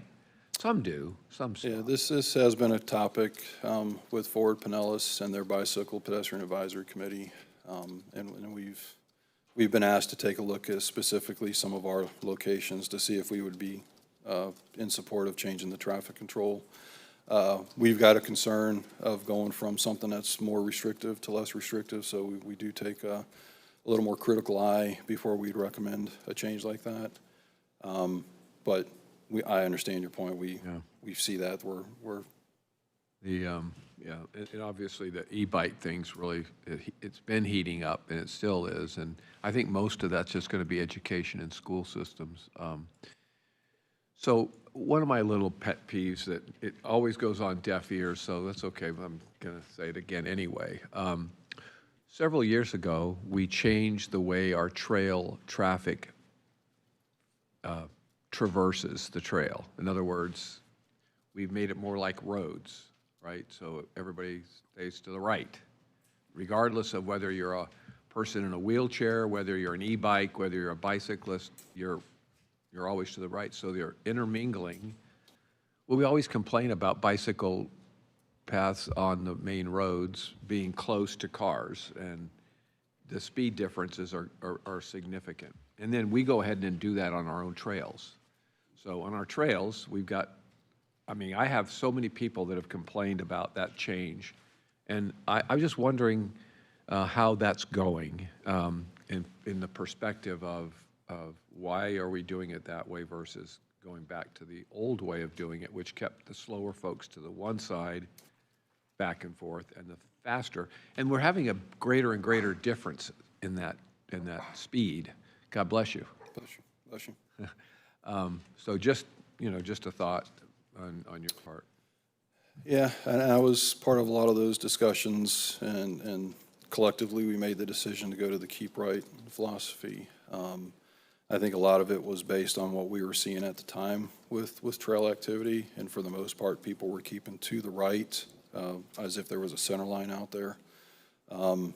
And just the peds and bikes were mixing. I know we had sections of the trail where we concentrated the peds and bikes, or the pedestrians to the center, the bikes were on the outside. We got a lot of complaints about that as well. And so just in the interest of, again, going back to the point, people are gonna do what they're gonna do. We thought it was best to, let's treat this, as if you're in a car, as if you're part of the transportation system, and the thought is always to keep right. I figured it had to be some transportation person behind that effort, because we just stick to the right, baby, stick to the right. Anyway, I think it was for whatever it's worth, a major mistake. Again, we don't even get calls from people who get nicked by bikes, riding by somebody that's walking, or somebody that might even be in a wheelchair, for crying out loud. They're on the same place where the e-bikes are going over those 20 miles an hour. It's just, again, I know there's no perfect scenario because we only have so much width on the trail. And then, of course, you have the crossing when you have the walk areas only. And then you're crossing over because you're going from the right only over. Right. Anyway, so I just throw that into the old category of, you know, maybe we ought to talk more about it. But anyway. Happy to. Yes, Commissioner Scott. Thank you, Mr. Chairman. So, you know, I use the trail pretty regularly, a couple times a week. And you know, I've got a lot of experience with the old system and the way it is now. It works. I mean, there's pluses and minuses to, it's kind of a bit of a balloon squeeze either way you go with it. But, you know, the flow of traffic just seems to find its own natural rhythm. The real disruptor in this whole thing has been the e-bikes and the scooters, and that's really been, when you just had, you know, bicycles and pedestrians and runners, it wasn't really that big of a deal, probably whichever system you had. But the real disruptor has really been the e-bikes, and that continues to be, you know, an issue. I mean, I know the sheriff's been paying a little more attention to that, and some of the local police departments been paying a little bit more attention to trail safety and rules of the road. It would be interesting, though, and if we had any of this ATMS system on the trail at some point where we can monitor where some of those conflict points are. I don't know if that's envisioned at some point in the future or not, or what the price tag for that would even be. But that might help us make some smarter decisions in the future about how we manage that trail traffic in the future. And there was a bill in Tallahassee this past legislative session to regulate e-bikes that did pass, but it got greatly watered down. It's not really all that, probably going to be all that effective. So that may be some discussion that we, you know, want to have here at the local level to see if there's something that we want to do locally, because the one in Tallahassee is not really going to do anything. So that's a good point. Yeah, and you know, again, we've been talking about either or, and to your point, either or has pluses and minuses to it, and it seems like there are some areas where maybe it should be the or versus the either. You know, it should be like in very heavy trafficked areas, which are pretty much maybe half a dozen of those spots around the trail system. Maybe it needs to be thought of a little differently, where you can have a little different system that does keep, because you're trying to really slow traffic down through there. Yep. Not even like out on some of those areas, there's no, you won't even, you look right and left, you see nobody. Yep. But there's some areas that it's just jam-packed. But anyway, okay, enough of that. Anybody else have any questions for Tom before we wrap up? Tom, how's the ATMS system paid for, please? It is paid through the 9th cent, so that is gas tax funding, but there's the 9th cent is dedicated specifically to the ATMS. The ATMS system. Thank you. I think we just took care of that recently too, so. Yes, thank you. Thank you. Appreciate it. Okay. Now from above ground to below ground. Yeah, he does. He does have both. But we got to talk meters. Let me forget meters. 2 meters on a system up in Palm Harbor. I keep hearing about it. Go ahead. Good morning, Jeremy Wall, Director of Utilities. First thing I need to do is I increase my slide deck, because apparently we can get more. That's what I thought. But so when I put this presentation together, I really wanted to make sure I gave enough depth to kind of give you full context of things, but keep it high enough so that you really, the intent this morning is just to give you a broad overview. Certainly I could talk for hours about individual projects or specific parts of our system, the plants, the pipes, et cetera. So feel free to dig in if you want, but I'm really going to try and keep it high level in preparation for, like Barry teed us up, that this is in preparation to going into what I'm going to present in the budgets in a couple months. So we're going to go through, I wanted to give you a state of the assets, where are we at, then how we're planning to address our CIP program and deficiencies in our assets, as well as a very broad, high-level picture of our overall financial, and then just to kind of close it out with what we're doing on the customer service front, because it's definitely a topic on our minds. So really, I've broken this into two different sections here, a water section and a sewer section. And through the benefits of the asset management program, which I know Robert Mills came and presented on that a couple weeks ago, we have really been able to get a better picture of where we stand with our assets. So what you have here is our business risk exposure scores for our sewer system. And I've broken it out there kind of with the plants, the sewer plants, our sewer pump stations, and our sewer pipes. And overall, we are in a good spot with our sewer infrastructure. You see some red on there. We call that failing, but that's failing our expectation of the asset. That doesn't mean the asset is broken or the building is falling over, but it's not performing to the level we want it to perform, so we've called it failed for us, and that puts it into our CIP. You see the kind of the orange are things that are on our radar, and the yellow are the things we're monitoring. And also, to point out here, the red portions are not always things that we have to fund. We carry insurance to mitigate that risk. So we continually balance, mitigating the risk versus passing the risk off to the insurance company.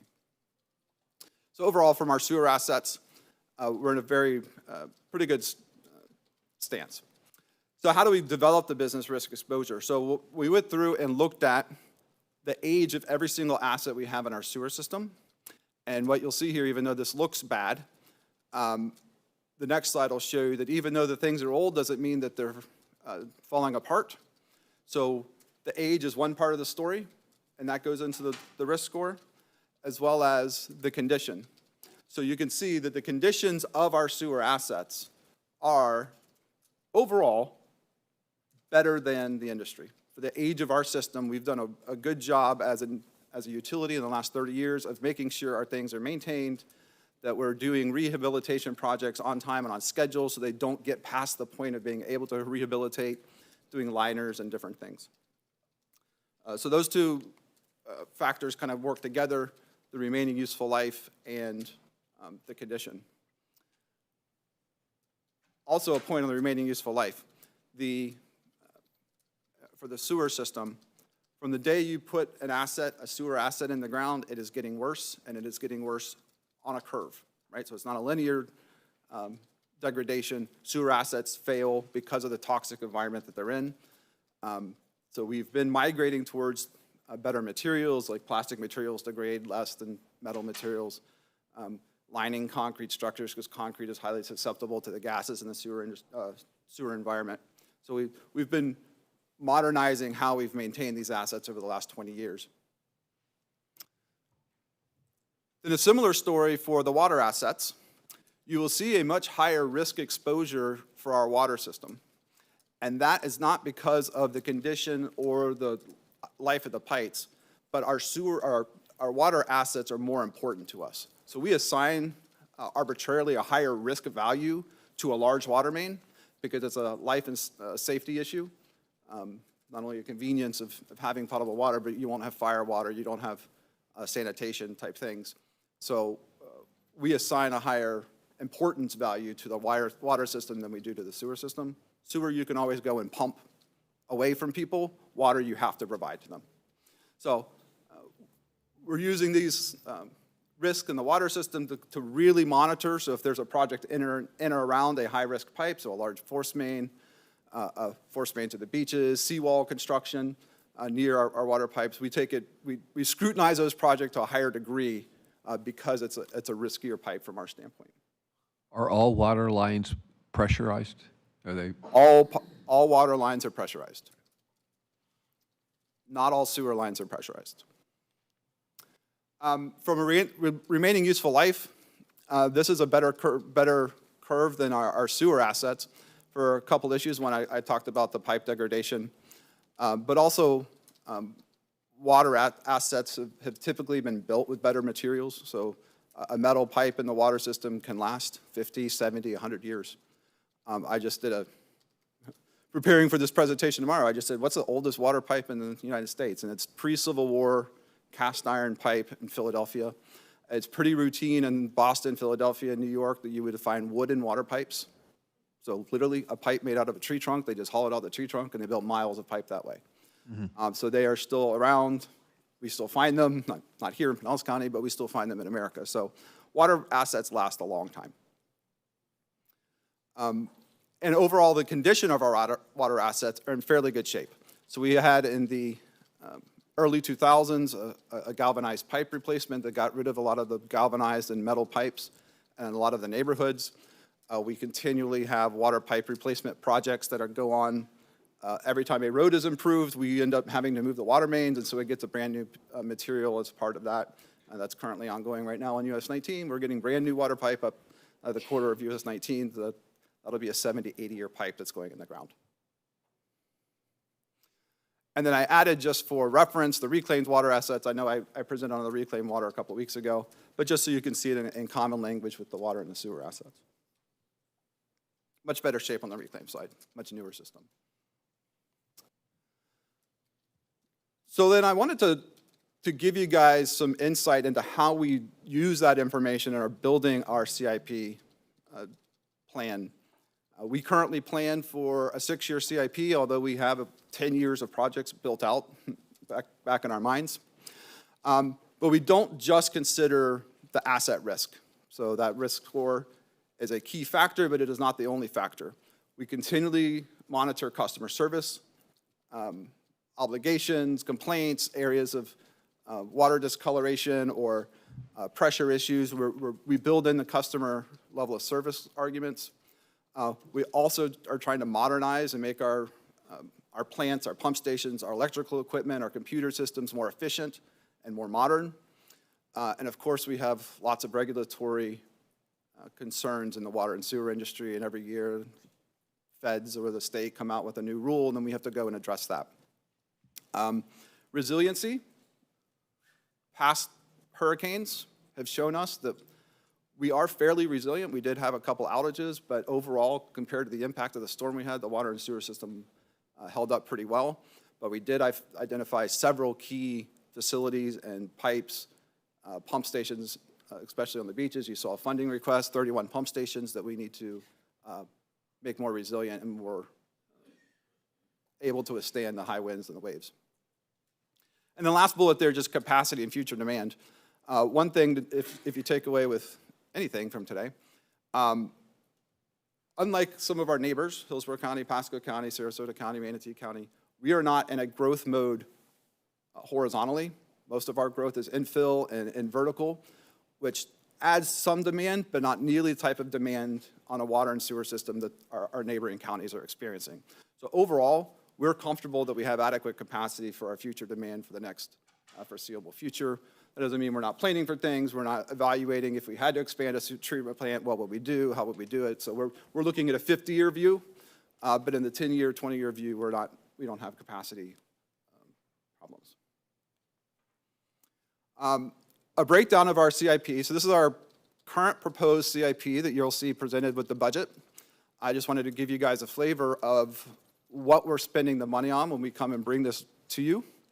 You can see a majority of our projects are in asset renewal. So those are those things that are in those red and yellow and orange on the risk curves that we do need to replace and renew. Some of those are rehabilitation projects. Some of those are replacing kind type projects. A few of them are pipe upsizing and upgrades. Another thing to point out there is you see the relocation projects, $12 million. That is just fiscal year 27 of relocating pipes for other people's projects. So as a utility that's underground, every time there's a roadway project at Public Works, DOT, or any of the cities, we have to move our stuff out of the way, just like Spectrum and WOW and all the cable, everyone has to move out of the way of the stormwater pipes because the roadway is as big as it can be, and we have to get our stuff out of the way for them. So we have to allocate a significant portion of our CIP budget every year to address these relocation projects.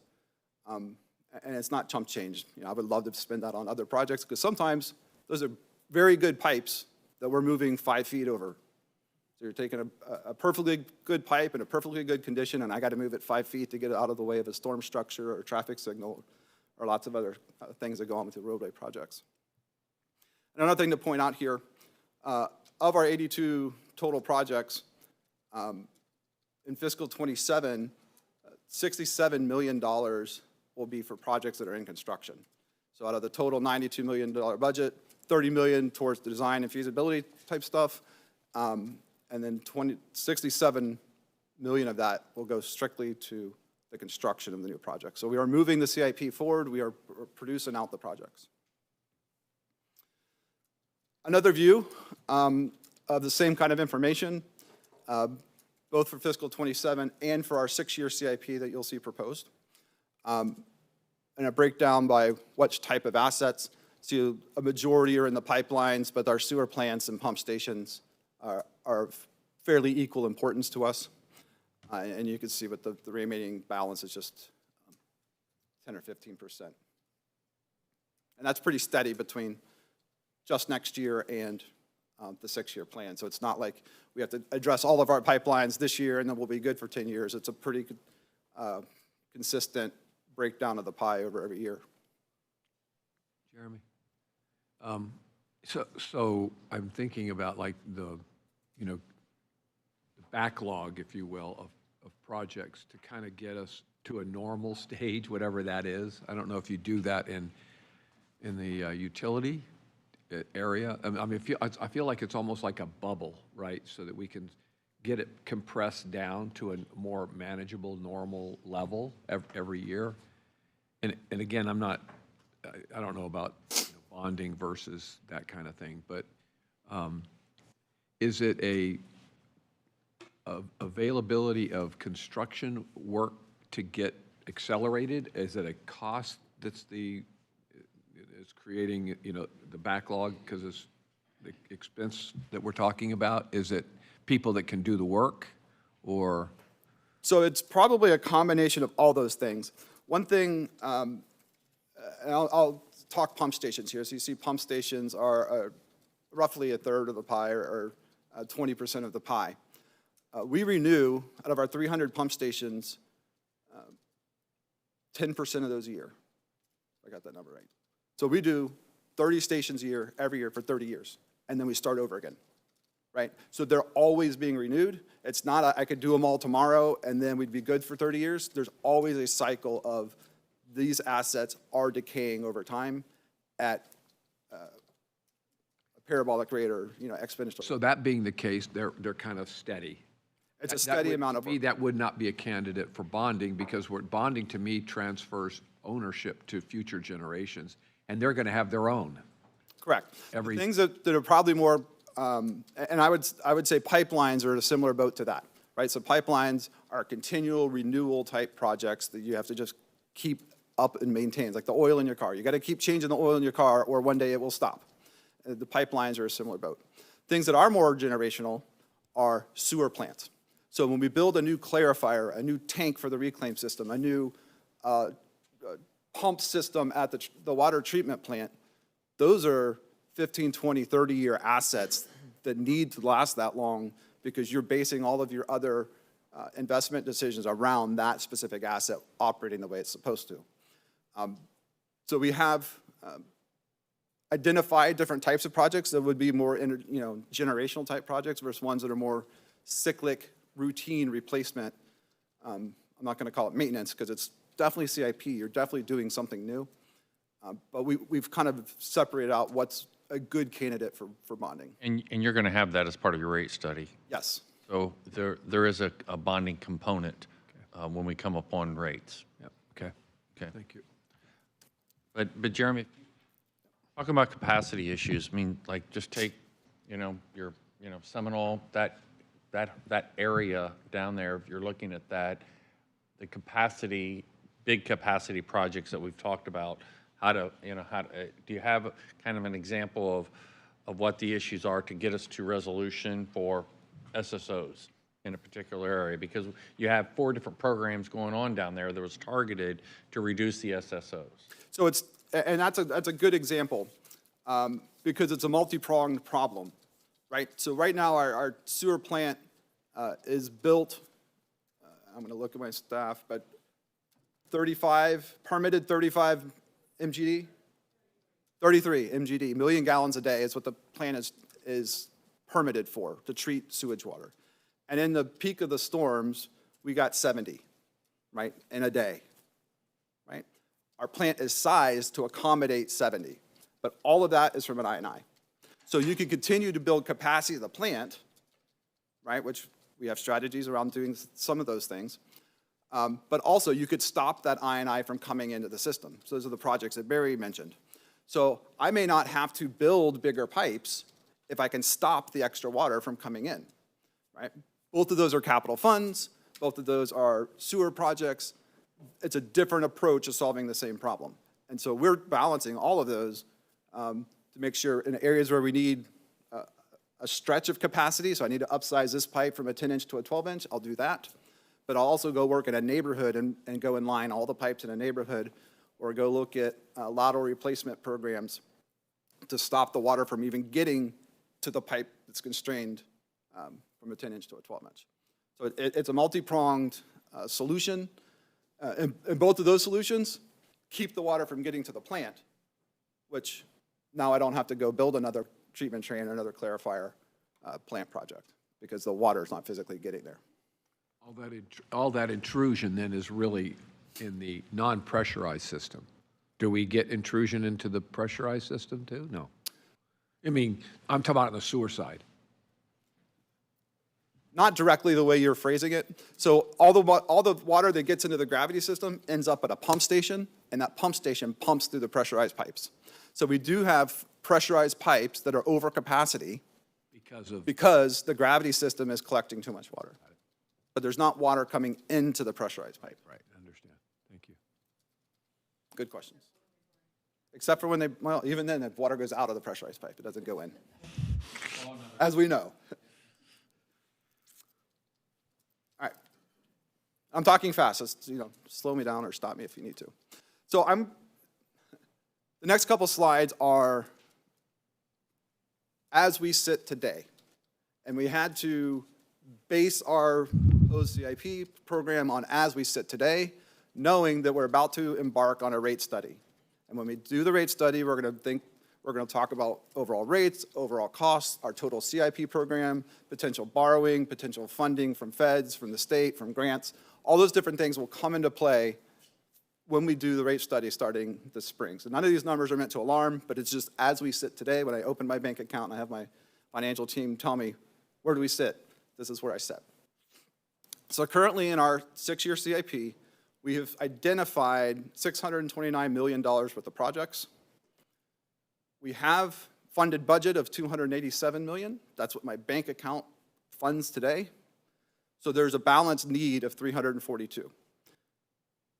That doesn't mean I need to go find $342 million. We could reshuffle the projects. We could reevaluate priorities. We could look at different options, stop I&I, so I don't have to do capacity type projects. But as I sit today, that's currently what's in the CIP plan. I put a gray box there for proposed additional revenue. This could be borrowing, right? So we could issue bonds, we could get bank loans, we could have legislative funding. There's lots of ways to make up that $200 million. But that still leaves 119 that we're not sure what we would do with. None of that affects my fiscal 27 projects that'll come. All of those projects will be budgeted 100% and funded 100% out of our current funds. But this really affects the long term, and I have to look at a 6-10-year window because I'm projecting how rates will generate revenue and then the projects get lined up for that. So this is what we're facing. And I put together 3 scenarios. I could have put together 300 scenarios, so don't put any weight to how these are shaped out.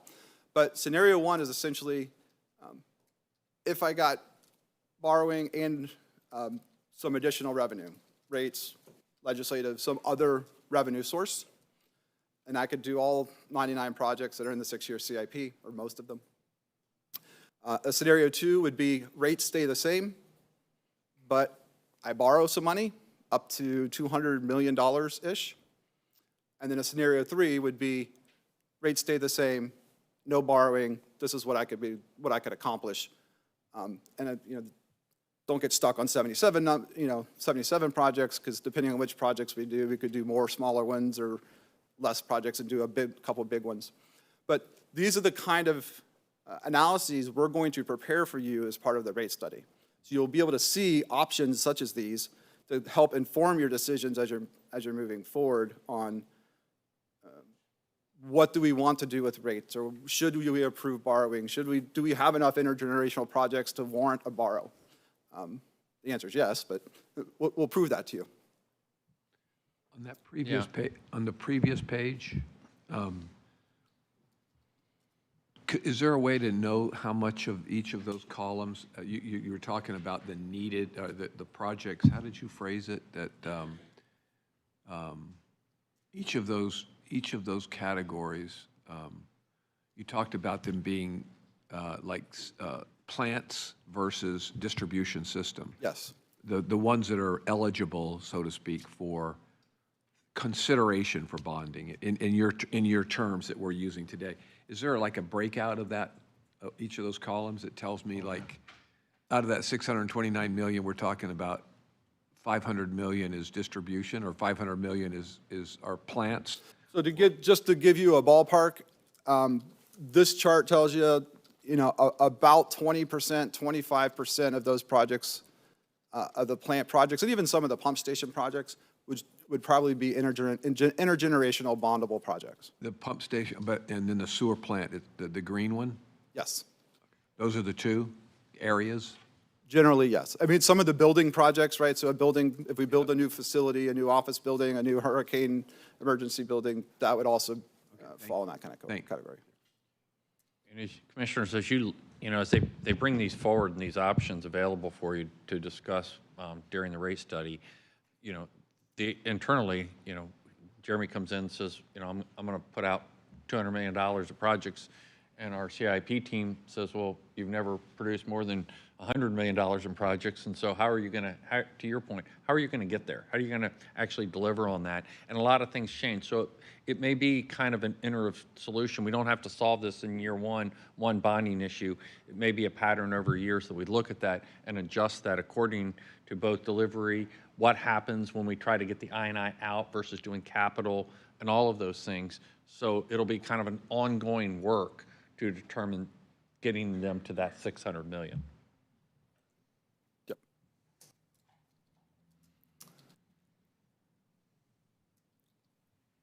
So I've mentioned borrowing a couple times, and I thought it would be appropriate just to show you just some context about what that means. So currently, our borrowing capacity is about $400 million, and our rate consultant's going to verify that, and we'll get the right experts in here to tell us that. I would not stand here and propose a $400 million budget or borrow, because then you have no excess capacity if something else happens and you needed money, right? So you never use your entire credit line. But maybe we would ask for 200 million, 250 million, somewhere in that ballpark, just to balance out those projects. Again, we're going to hire an expert to come help us narrow in on that number and then give you guys some options to think about. But to give you some context about what borrowing means, and I know we talk about we don't want to raise rates because we don't want to affect the customer's bill. Borrowing also affects the customer's bill. So every $50 million that we borrow at a 5% rate adds $2 to $3 a month per bill, right? So that's an impact to the customer, even though we're borrowing. And if we needed to borrow $225 million, you might see a $10, $12 per month increase to the bill just on your debt service payments. Hold that thought, Commissioner Scott. Thank you, Mr. Chair. Jeremy, you said we have roughly 400 million in borrowing capacity. Who makes that determination? So I'm going to look at my finance expert.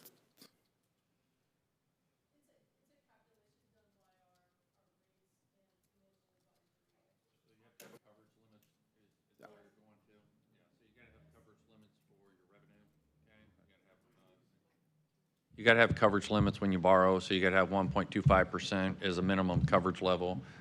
And depending upon if you have 1.5%, then you get a better rate, So that's what they're really looking at, is your revenue and your ability to borrow against that revenue stream.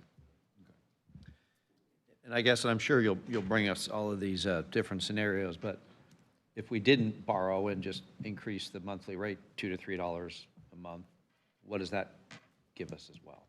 Yep, we would have that analysis and some of the options, and Thank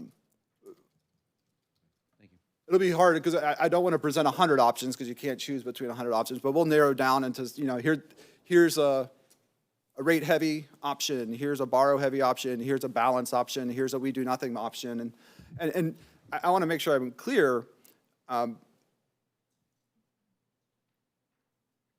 We can reshuffle the deck on the projects, right? So there's also a level of risk tolerance and risk insurance coverage that we may mitigate some of that risk, or we may say, we're okay, God forbid, a 6-inch force main breaks.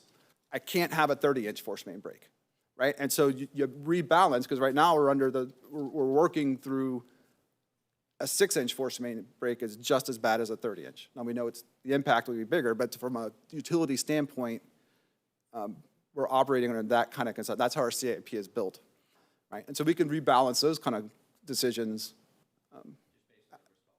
based on a risk tolerance. So what are we willing to accept as a utility at your direction?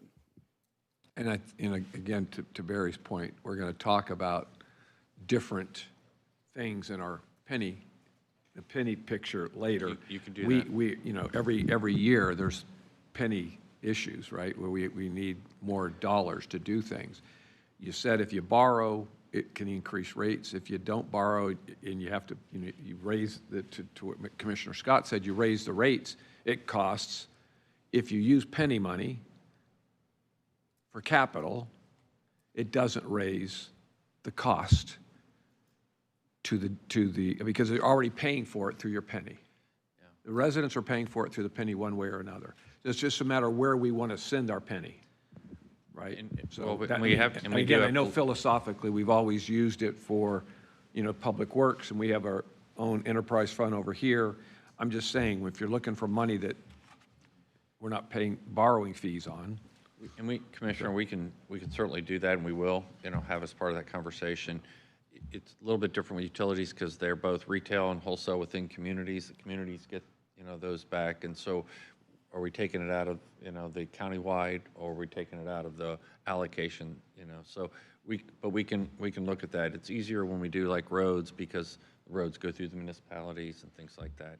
And our sewer system isn't necessarily, reaches everyone. But to the other point, you can also do a borrowing, and we can do a rate study 3 years from that and do another borrowing, and you can kind of see the success of programs or a combination of all those, and then do a second borrowing based upon the outcomes that they achieve with the first amount. But go back to the point you just said, something about our money versus countywide money. We do a distribution, so we take 60% off the top, and that's for the county, and we largely use that for the road networks and for all the unincorporated That was drainage. the argument about getting 60%. Correct. That we were using some on the road system And so that goes. there's even an argument there, right, about how much and how you do that distribution.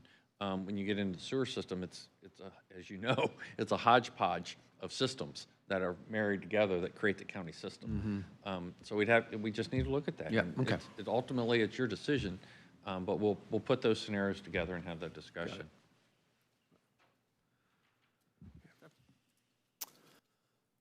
So don't get razzled or wowed by this graph. This is just an example of how we're going to present information to you through the rate study. So we just picked one random scenario. This happens to be for the water fund. The bars going up vertically there are the costs for the water, so we have to own it, maintain it. The blue is we purchase water from Tampa Bay Water, so we have a retail cost that we pay to buy the water and redistribute, and then green would be capital improvements. The green horizontal line would be our anticipated revenues if the rates do not change, right? That's current today's approved rates hold out through the term. You can see the vertical bars go above what our current rates support, which again, we could reshuffle the deck, we could reprioritize, maybe Tampa Bay Water will be better at our conservation efforts and buy less water. The blue horizontal line represents what a borrow could look like. I think that's $200 million is what we just used for the analysis. But what you see there is even if we borrow the yellow star, our costs with the carrying capacity of the loan, or the debt service payments on the loan, still eclipse the line. So in this scenario, with our current CIP portfolio, existing rates, borrowing doesn't get there. So if we kept rates the same, we would just need to reshuffle our deck and understand our costs and push different things out. And then you see the red star that's the end of the borrow. We've reached the borrowing capacity. You've hit a wall there. You have to do something different. Very similar, and there's lots of assumptions that go into this, right? So inflation and what's the cost of Tampa Bay water is going to inflate or deflate. Our operational costs go up, down, et cetera. But a very similar story on the sewer fund, except you see that if the rates stayed steady and we borrowed, that we actually never, the costs never exceed the borrow amount, but you still hit a wall out in 2032. I don't have my glasses on, but at some point you reach the end of your borrow capacity, you have to make a different decision. So nothing to take away from this chart other than this is how we're going to present information to you when we do the rate study, so you'll be able to see how these different options play together, how a different balance of options would go together, and then we can talk about how to make decisions from there.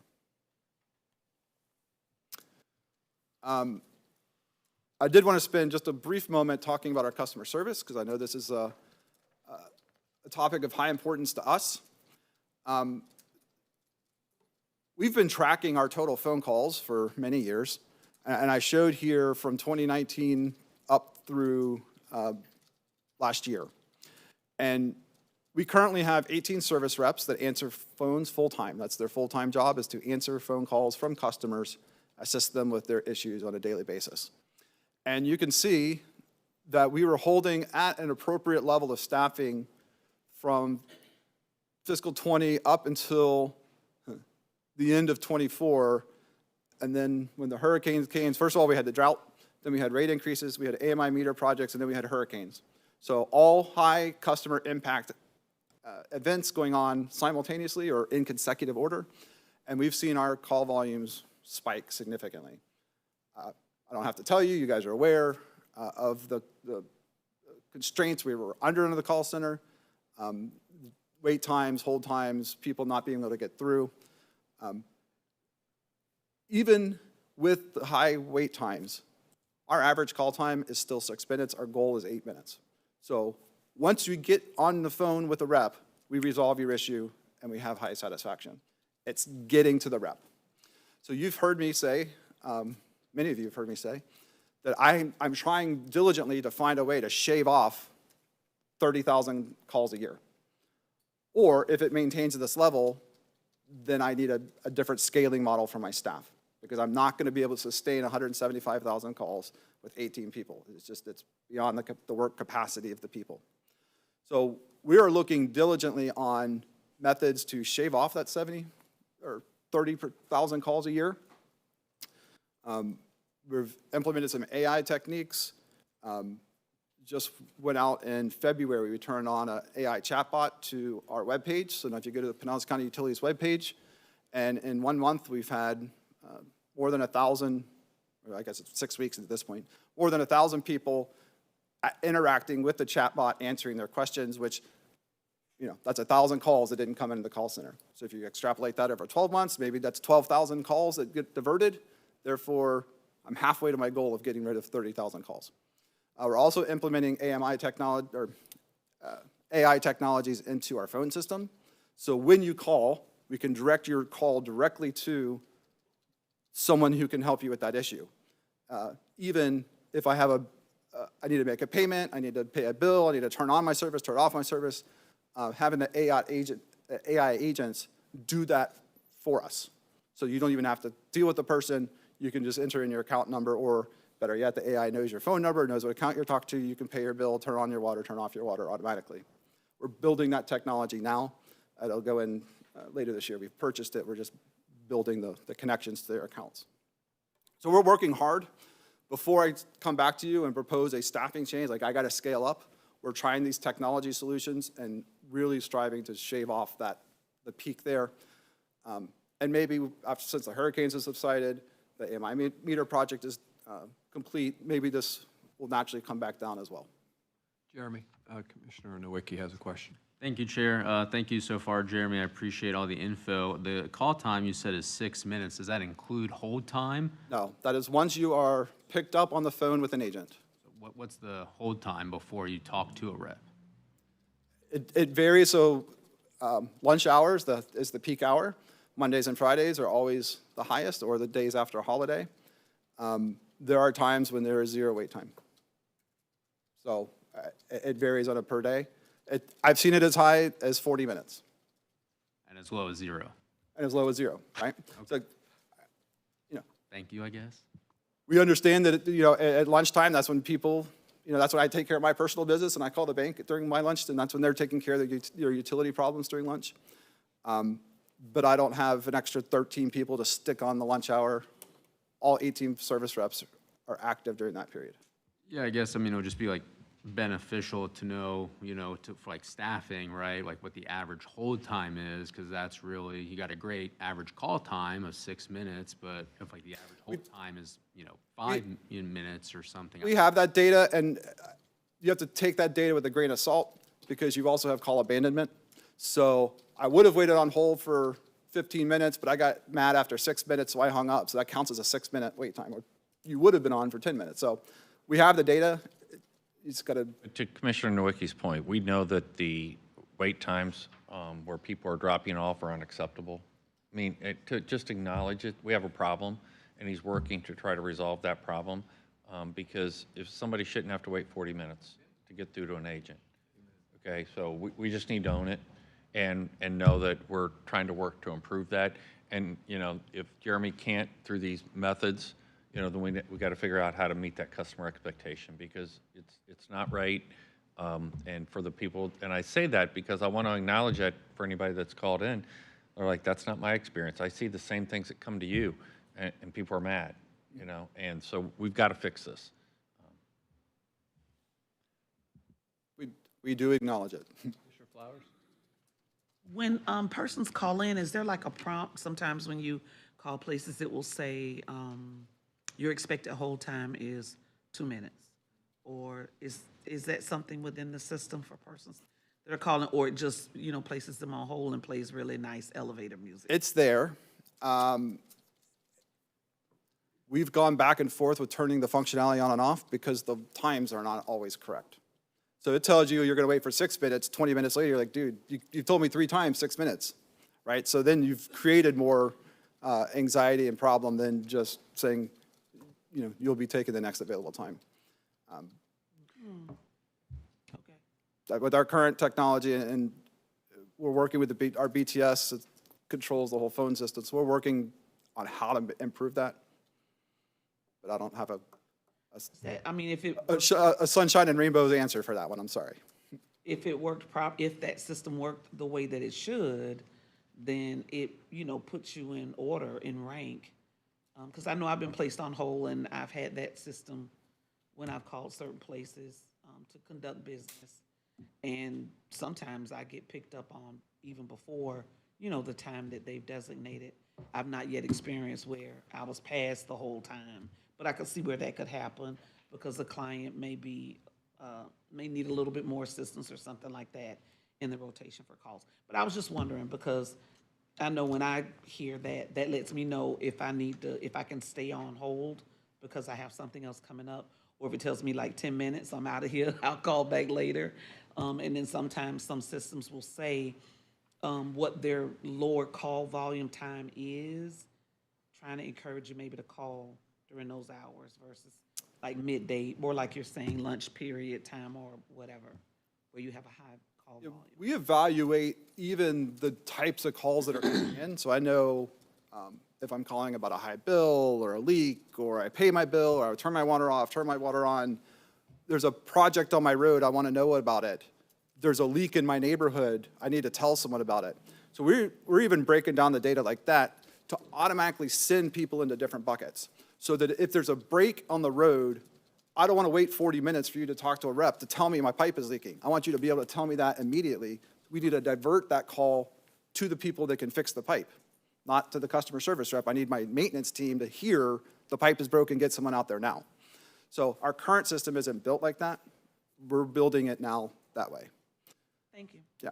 Commissioner Scheer? Yes, thank you, Chair. Jeremy, do the call-ins, do they have an option to push 3 to get a call back? So,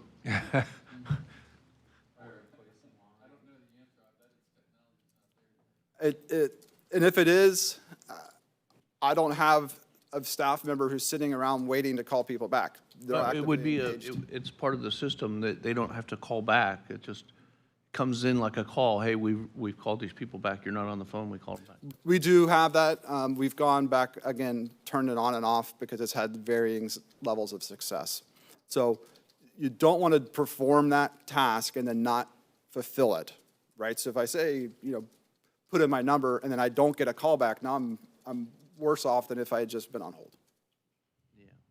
So we're valuing all those solutions. We just purchased a new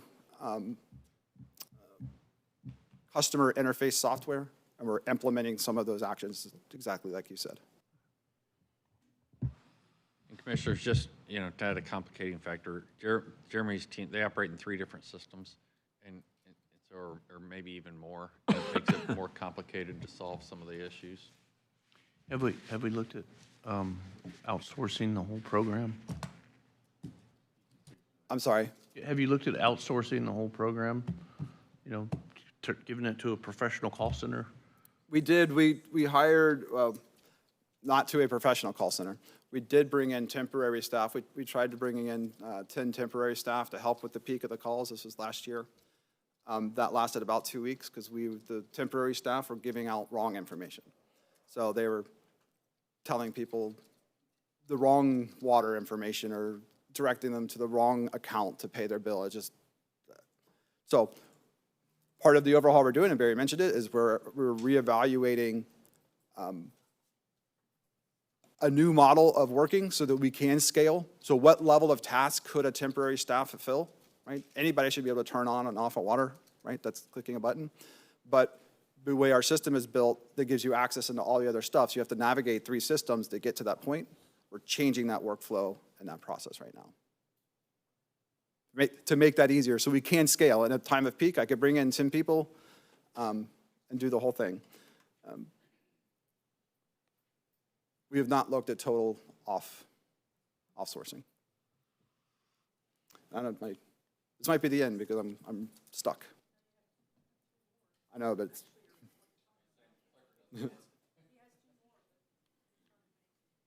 Tell them if in the back they can advance a slide.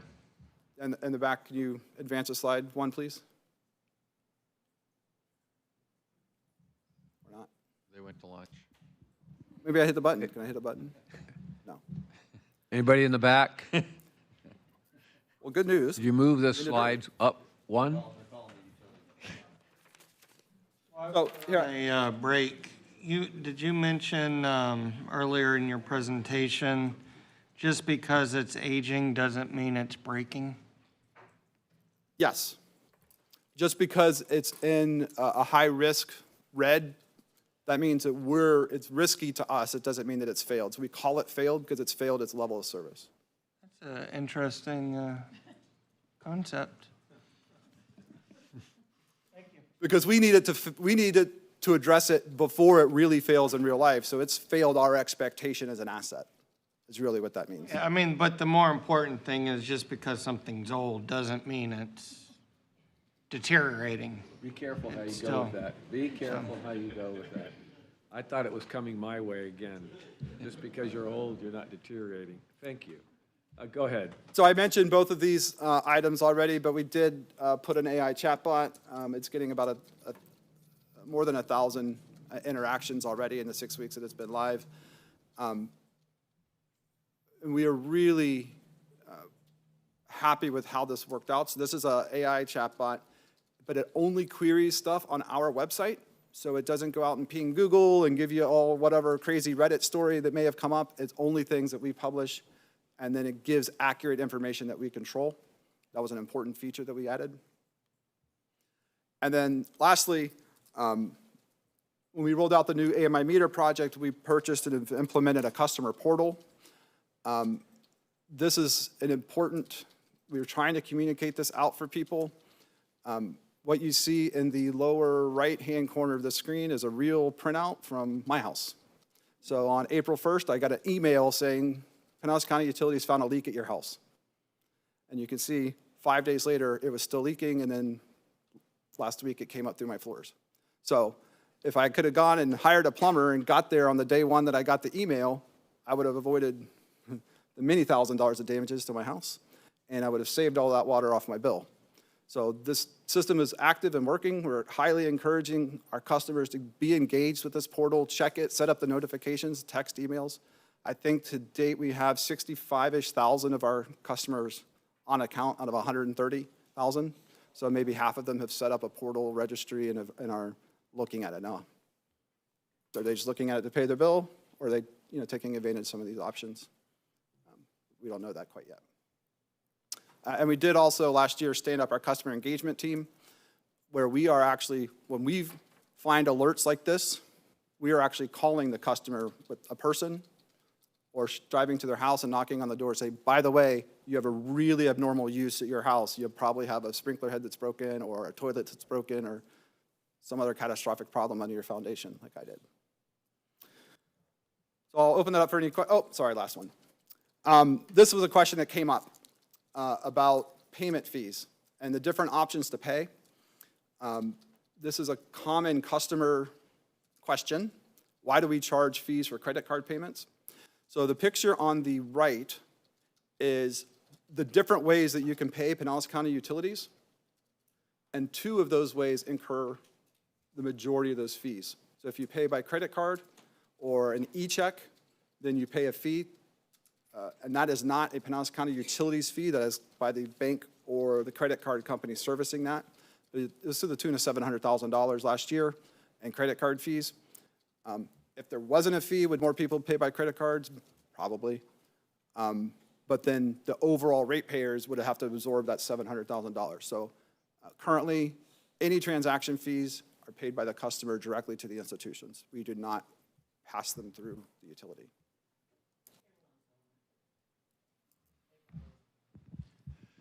So there are schools of thought in different utilities, cable, phone, that all the fees, you just raise your rates and then you give people a discount if they pay with a credit card, and that covers the fee.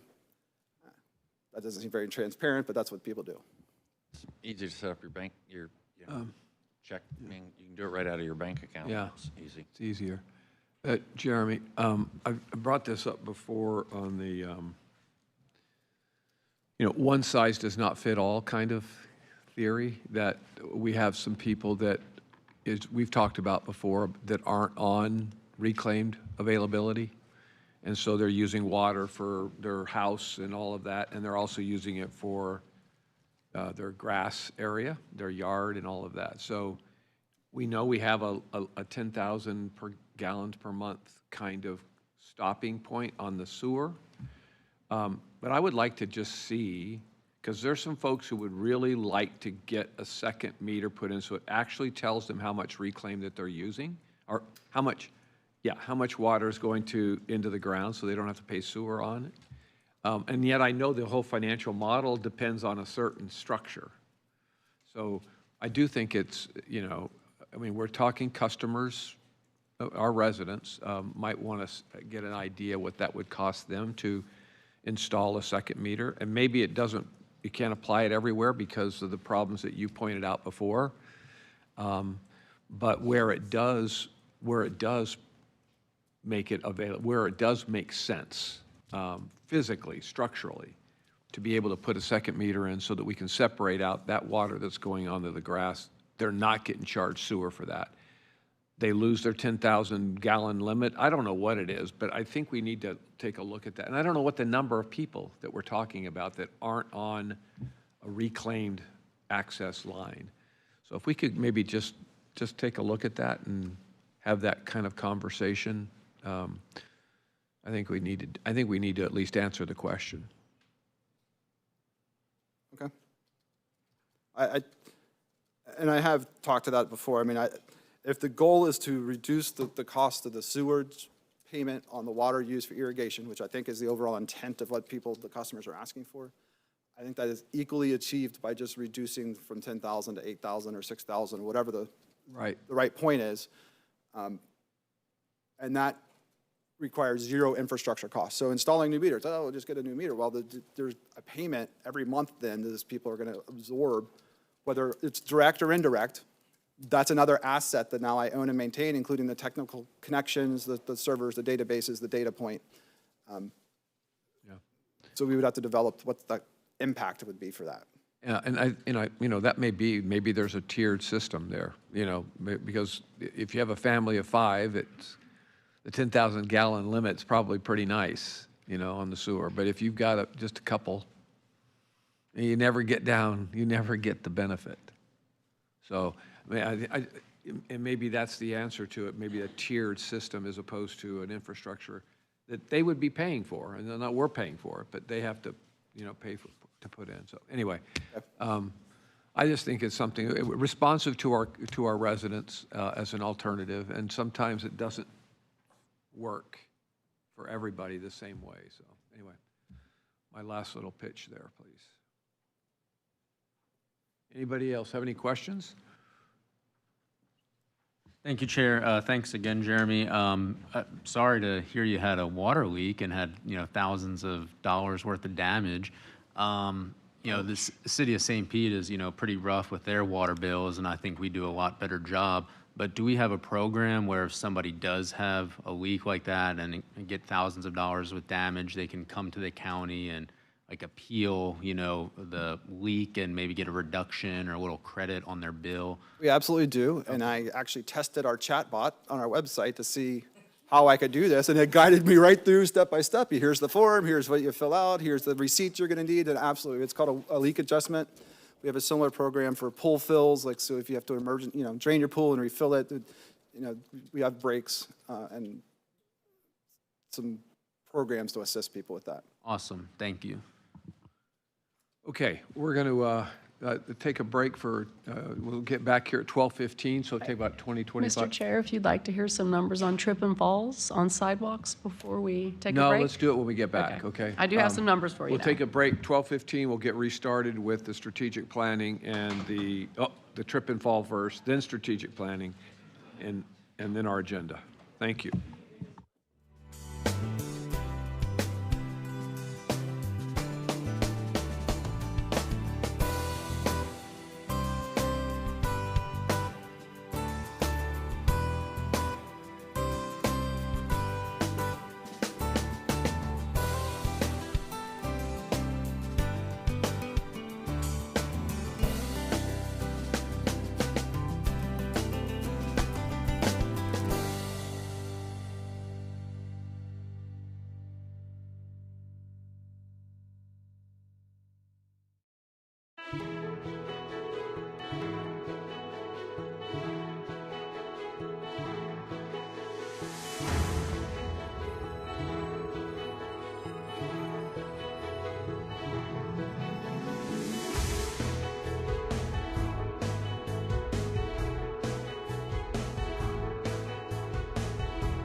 I did want to acknowledge our police officers, Deputy Wennick, Deputy Manley, and Deputy Atkinson for taking care of us as they always do. Thank you.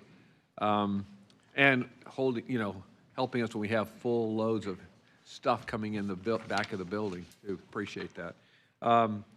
And also, I don't know how long we're going to go. Commissioner Flowers needs to leave at 12:45, and if we're still discussing, she would like the ability to, did we find out whether? They're setting it up now. Okay. That she may want to join us virtually just to either ask questions or chime in, so I want to make sure we're okay with that? Yes. Motion? Second. Second. All in favor? Aye. Any opposed? Motion carries. Okay. Yep. Okey doke. So, Barry, let's go to the strategic planning piece. That's on its way up. So he's going to kind of lead us through kind of an update to our strategic plan following on our last our strategic planning session. Thank you, Commission. Matt Spohr, Assistant County Administrator. I guess I'm batting fourth today, so I'm going to see 3 pitches, and I'm either going to hit the first 3 in or I'm going to strike out. But either way, it's going to be quick.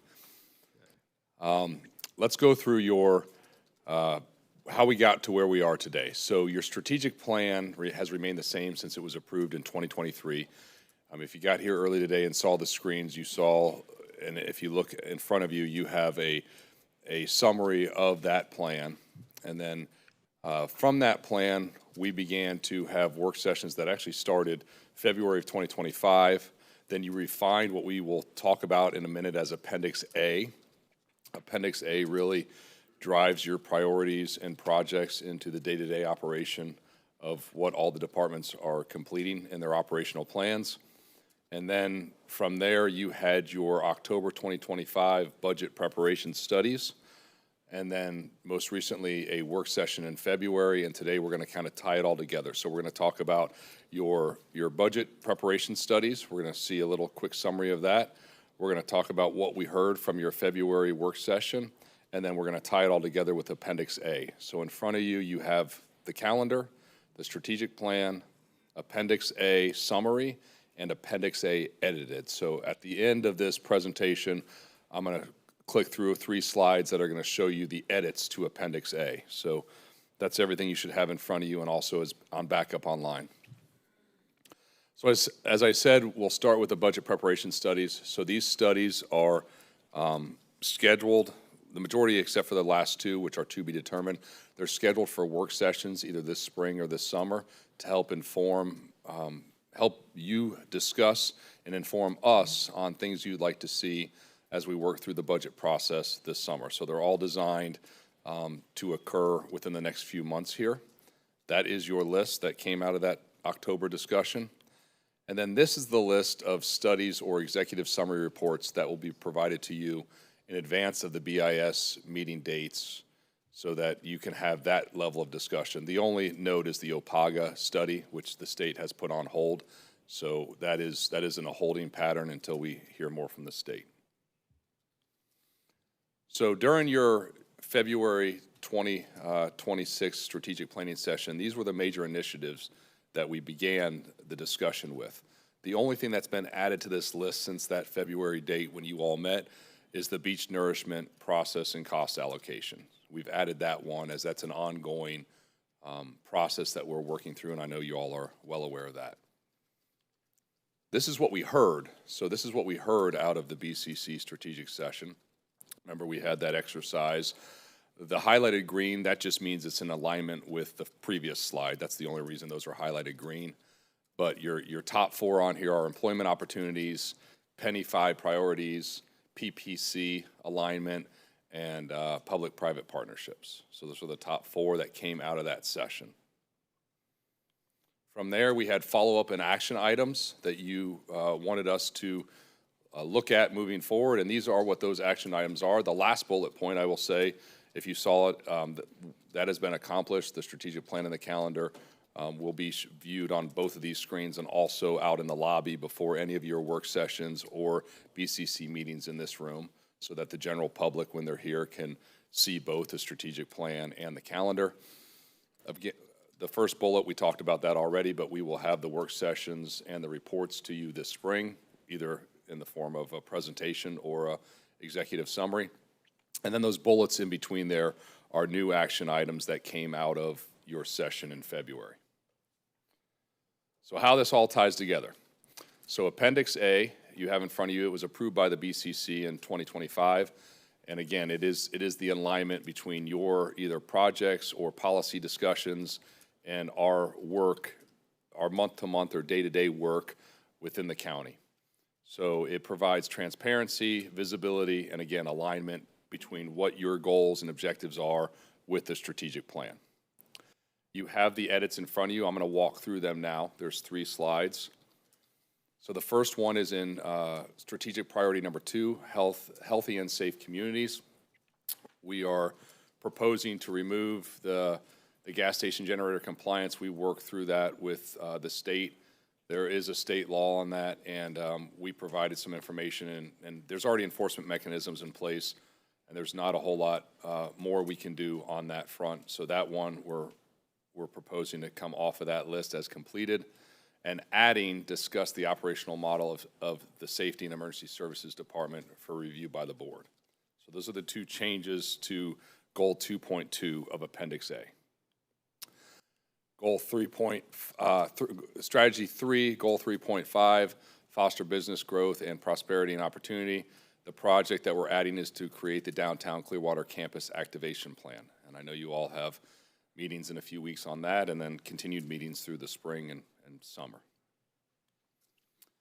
This one has a few changes. This is strategic priority number 4, smart service delivery.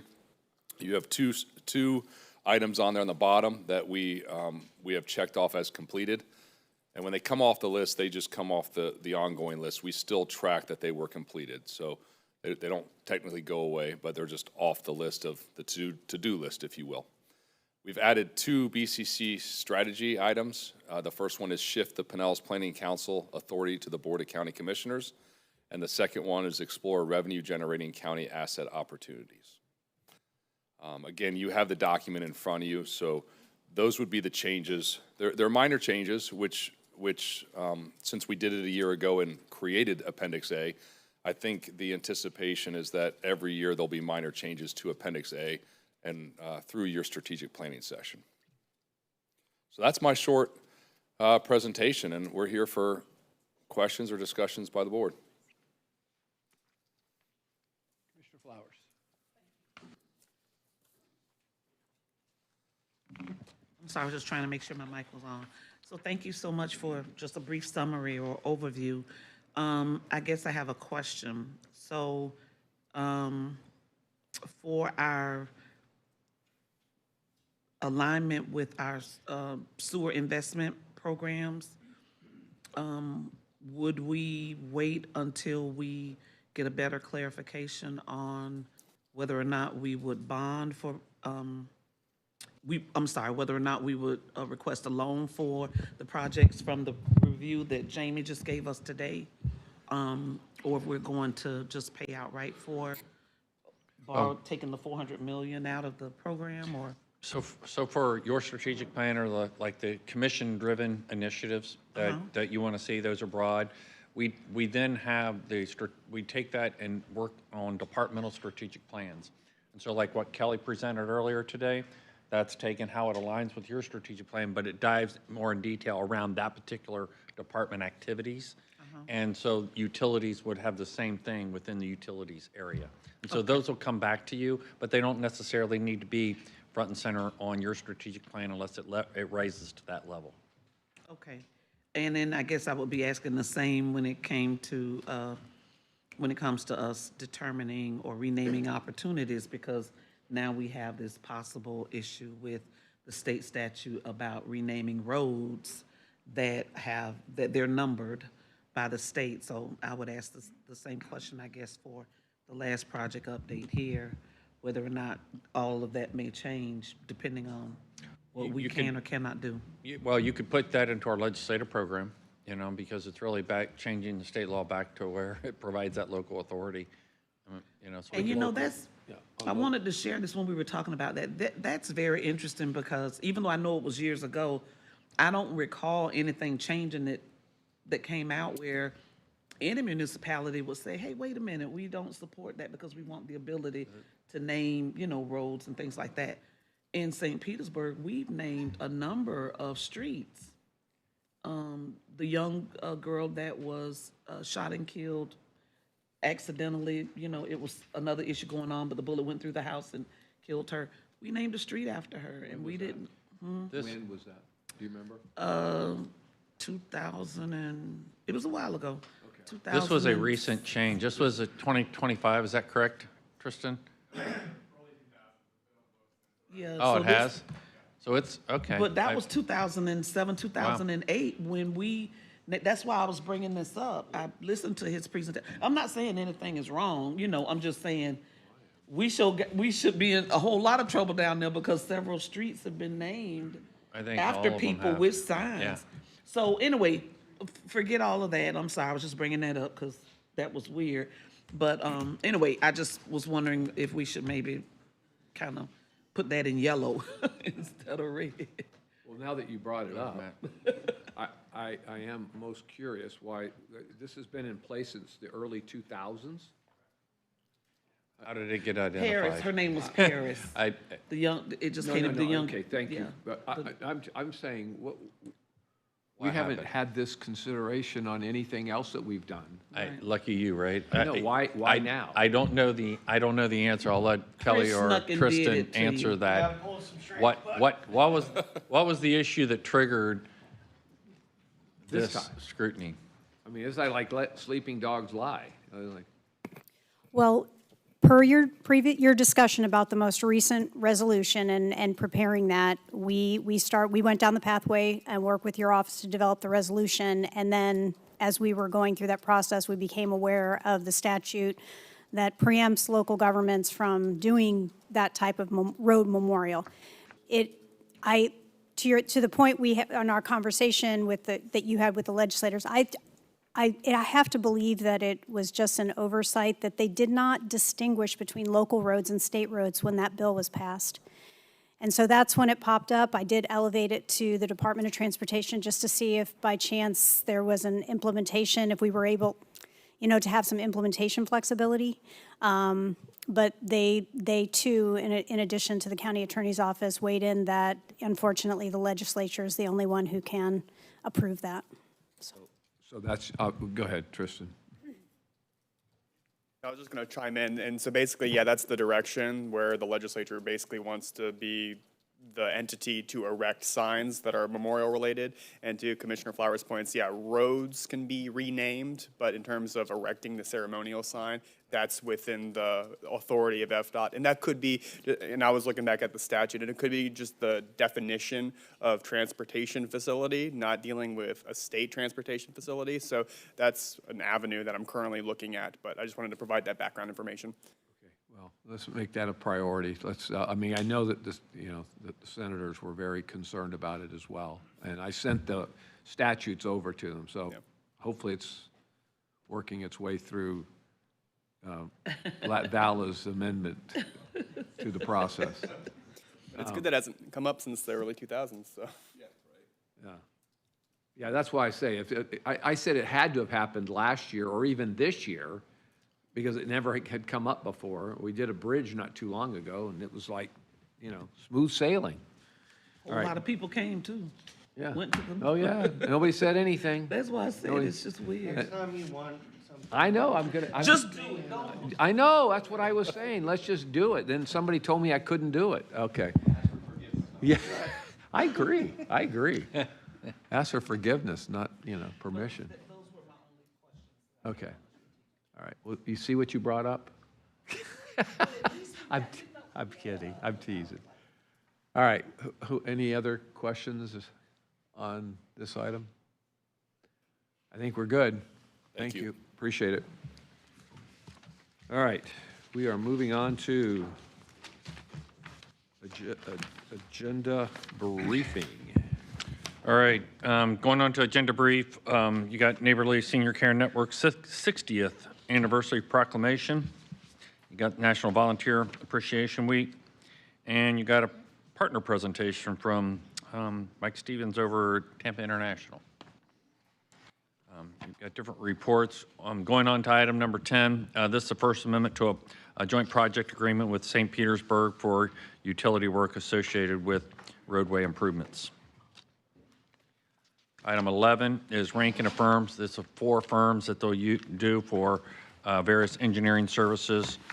So we put them on contract and use them for our capital plans. Onto the regular agenda, item number 15 is a resolution. This is designating the county administrator as a designee for the head of public entity, and this is so we can be in compliance with web and mobility access. And any questions? Do we have to designate an alternate for that as well, or can you I'd do prefer that? it to be somebody else, period, right. but, no, it's, so we have a single entity that can be responsible for approval, make sure we're in compliance with, all the accessibility issues, online, so. We didn't have a policy in place, we probably should have. Item 16 is the term sheet for the redevelopment of Baycare Ballpark, and the terms that you discussed the other day. And so, and it's not only on the agenda, but I know Mr. Middleton has asked for a link to where he can say a few words and thank you, for this approval. He's going to be here? He's going to be on, we're going to give him a Okay, Zoom link, all right. so he'll come in online. Okay. The rest of the organization will be here. Item 17 is Affordable Housing Program project recommendations for Brentwood Townhomes, $800,000 of penny money. For 25 workforce townhomes, 8 at 80% below, 5 at 120, and 12 at market rate. Excuse me, Chair.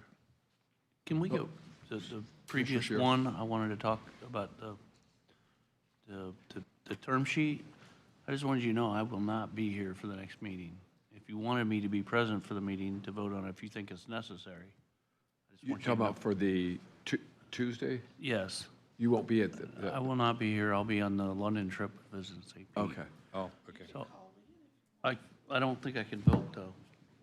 I didn't know if you thought you'd need me to vote, can you? You can vote. Okay. Yeah. We approve it. You can vote. Okay.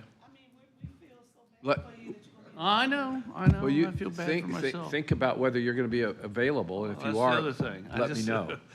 I don't want it to be a problem if it's closed, if you think I need to be here. Are you going to vote? I have to That will make you decide. Whether you're going to let him participate. Yeah, I hear you. Okay. Then let me know if you're All right. going to, if you want to get I'll check on it. approval. Okay, thanks. Anything else, Chris, Commissioner? Okay. Okay. Item 18 is a grant agreement, Florida Department of Law Enforcement. This is for the statewide crime lab laboratory system grant. So they use these funds for various improvements at the medical examiner's office. Item 19 is a service area competition grant for the U.S. Health and Human Services, and this is for our healthcare for the homeless program. And you can see the various funding amounts within your thing, but this funds Bayside Clinic and the mobile medical unit. I have a question about this one. Did private companies compete for this, or was this just mainly us? This is a grant that we bring in to run those two programs. So it's our Bayside Clinic and the mobile medical unit. And so it's a grant that we received for those, to run those programs. We have, I don't believe in, and Matt, I doubt Matt knows, Karen will be here on Tuesday, but we haven't tried to outsource. We're doing a review of the way we do our healthcare programs, both for this and for what we farm out to the state Department of Health. So we can talk about that as part of that review, because we have a consultant doing that, conducting that review, which is what the fall studies that you had asked us to do. We're in the middle of doing that process then. Okay, thank you. Okay. For the mobile unit, particularly for the dental piece, a lot of the dental students from USF and whatnot work this program both here and with Evra, and that's how they're able to really provide services to many more people, because it's their students that are going out, that are working. They also have, professionals that are already dentists. But Other questions? We good? Good? Yes. Okay. Item 20 is a grant agreement with U.S. Department of Transportation. This is for our ATMS Smart Tracks System project. So this provides additional grant amounts. That's how Tom was talking about how he's leveraged the 18 million to receive additional funding to make that program stretch and do a lot more than what was originally designated when you did the 18 million. Item 21, this is a purchase of a pumper truck. This is, I forget how old the current one they have is, but it's old. Oh, you don't have one. Okay, this is an expansion, this is new. Where this is really needed is during hurricanes and be able to pump down certain areas and things like that. So $311,000 coming out of utilities. Item 22 is one additional non-medical stretcher van transport for Medline Medical Transport. Item 23 is Lellman Community Development Redevelopment. This is a commercial grant program changes that Amy briefed you on previously. So these will make the changes to that program. And again, minor modifications to the program, keeping the 50% match requirements. Under the county attorney items, I just very quickly want to point out back on your consent agenda under item number 12, we normally include a list of cases that have been served in the prior month that we will be defending on the board's behalf. We also included this time, and will begin including on a go-forward basis, the appeals that we are handling for you. I don't know why we never included those, but there's a chart that shows quite a number of appeals that we have pending right now that we wanted to let you all know about. Many of them are related to substantial damage assessments and appeals that homeowners have taken on those, and some of the others are special magistrate appeals. On the regular agenda, under item number 24, this is a request to initiate litigation. This is a contractor that created some damage and did not pay for it. This is the first of many that you're going to be seeing.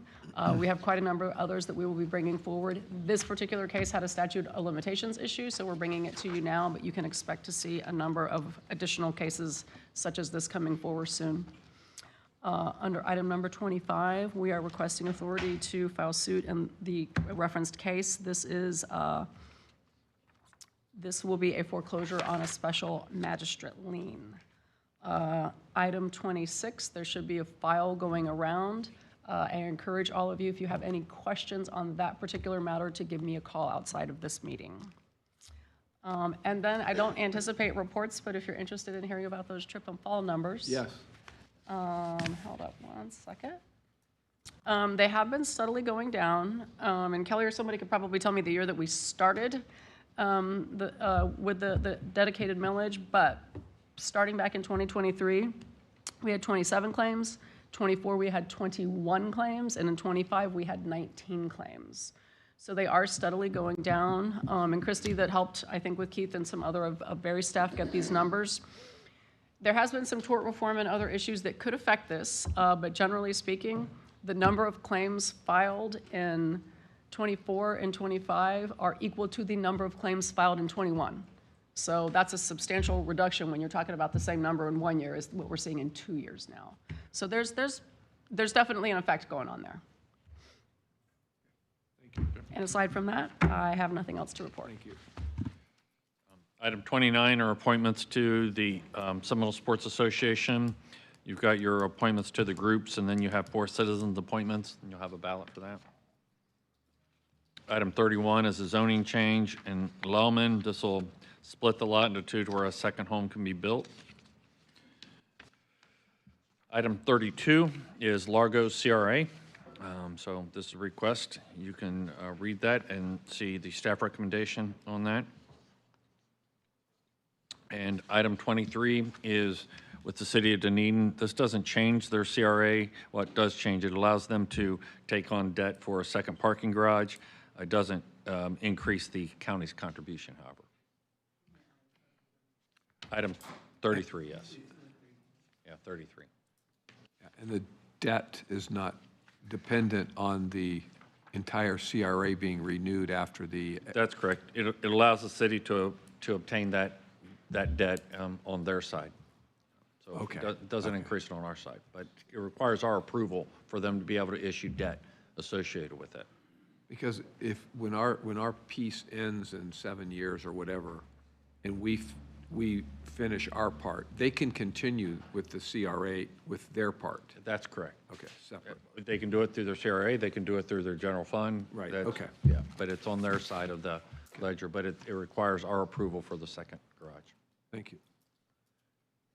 Any And that's it. questions, any questions on any of the hearing stuff?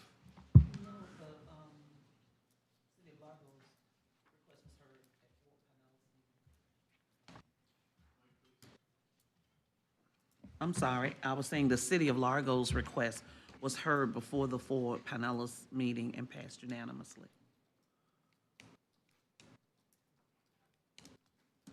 Yes, Commissioner Scott. Thank you, Mr. Chair.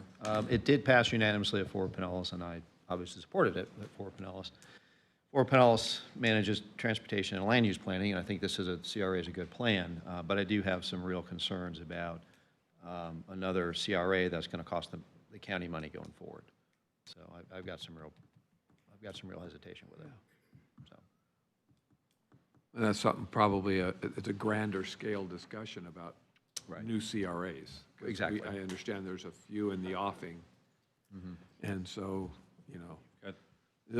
those things just keep coming. and Right, We right. kind of have to say, hey, I think at some point, it's like, when do we just say, look, enough's enough? I mean, if Largo wants a CRA, great. I mean, I think it's a great plan, and they can use their own money for that, but I just have concerns with, I mean, it's going to be estimated cost of the county of over $1 million a year, and that's a budget gap that we're going to have to figure out how to fill. So, yeah. just a concern I've got, really. Right, over 20 years. Yeah. So Is that the average, $1 million a year? it was like, Because obviously it's zero the first year, because that's their, Yeah. over 20 years, it was like $23 million Okay, so- or yeah, something yeah. like that. So it's based upon the new increment, you're right. Yeah. And so, so that's a question. Now, we capped, our staff recommendations, what, 75%? Yeah, we're recommending 75%, not 95, which is what they asked for. And we also have it as a 20-year with a 10-year review period. That's under your new policies. So that's a way of measuring it, and you can revisit it at 10 years if you want, but it is a new CRA.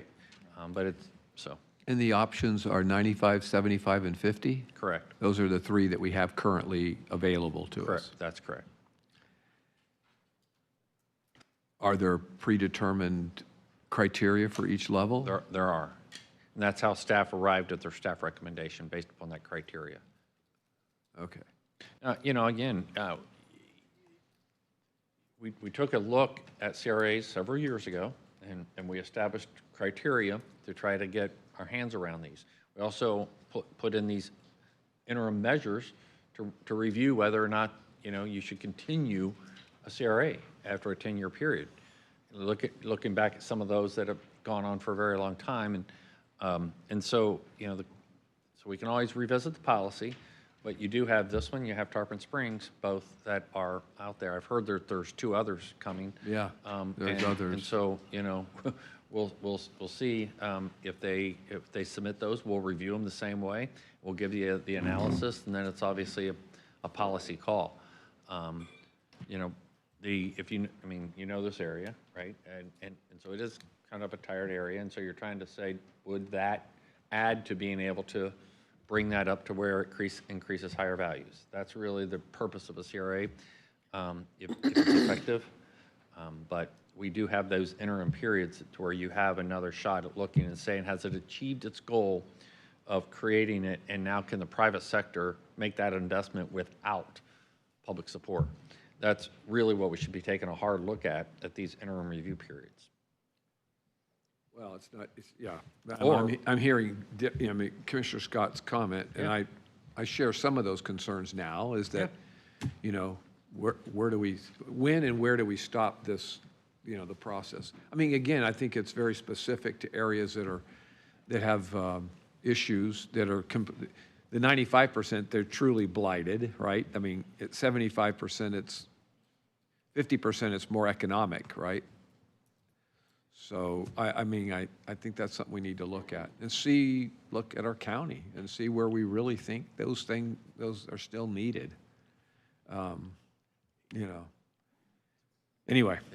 I'm sure, well, What's that? I mean, I'm sure there's, Yeah, no. I'm sure there's a lot of. Well, that's the other piece of that too, is that we don't know what's really even going to be coming down the line. And, you know, it's my thought is that you know, the city needs to make its own tough decisions. And I think this kind of puts an onus on us to make a tough decision on us, because we're going to have to fill these funding gaps as we go forward. And that puts the responsibility on us, where I really think it should be with the city. I mean, they can raise their own millage rate. If they need funding for there, they have the dial they can turn and the lever they can pull to do that. So. Yeah, I mean, obviously, when it was first created, it was like they can invest their dollars and our dollars in an area that will bring more value in the long run, higher taxes going forward. I mean, you would just, so how many of those areas are still out there? And do we want to turn that responsibility over with our dollars? I mean. Right. Well, and, people are starting to get a little creative with that, is lack of investment in some infrastructure in some municipalities. Is that considered blight? Right? I mean, there's,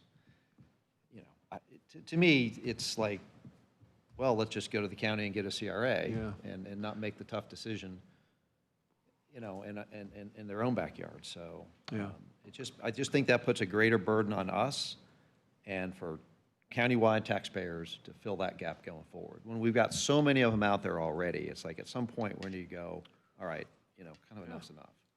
Yes, so remember we were talking about this, about where's that revenue that we're going to see down the road, right, coming back. When these things start falling off. When they start falling expiring. off, Right. We'll start seeing some of that back. I mean, I think city of St. Petersburg, what's that? 32. 30, yeah, I think, yeah. So we were talking that in the respect, and how government growth can start to be slowed a little bit. We're going to have additional revenue, we can offset with more millage stuff, so. But I do think that conversation needs to be had, because we need to start sending some signals out that are different than the ones we've had, I think so. Yeah. You can make that call. I can tell you the municipalities have heard your signals, okay? They have. They've and our staff actually says, watch some of the meeting discussions where you've had these, so. Yeah, okay. Any other comments? No, sir. Stacy, anything else that I may have forgotten? Good to go? Okay, then we are adjourned. Have a good weekend, and we'll see you on Tuesday, if not before.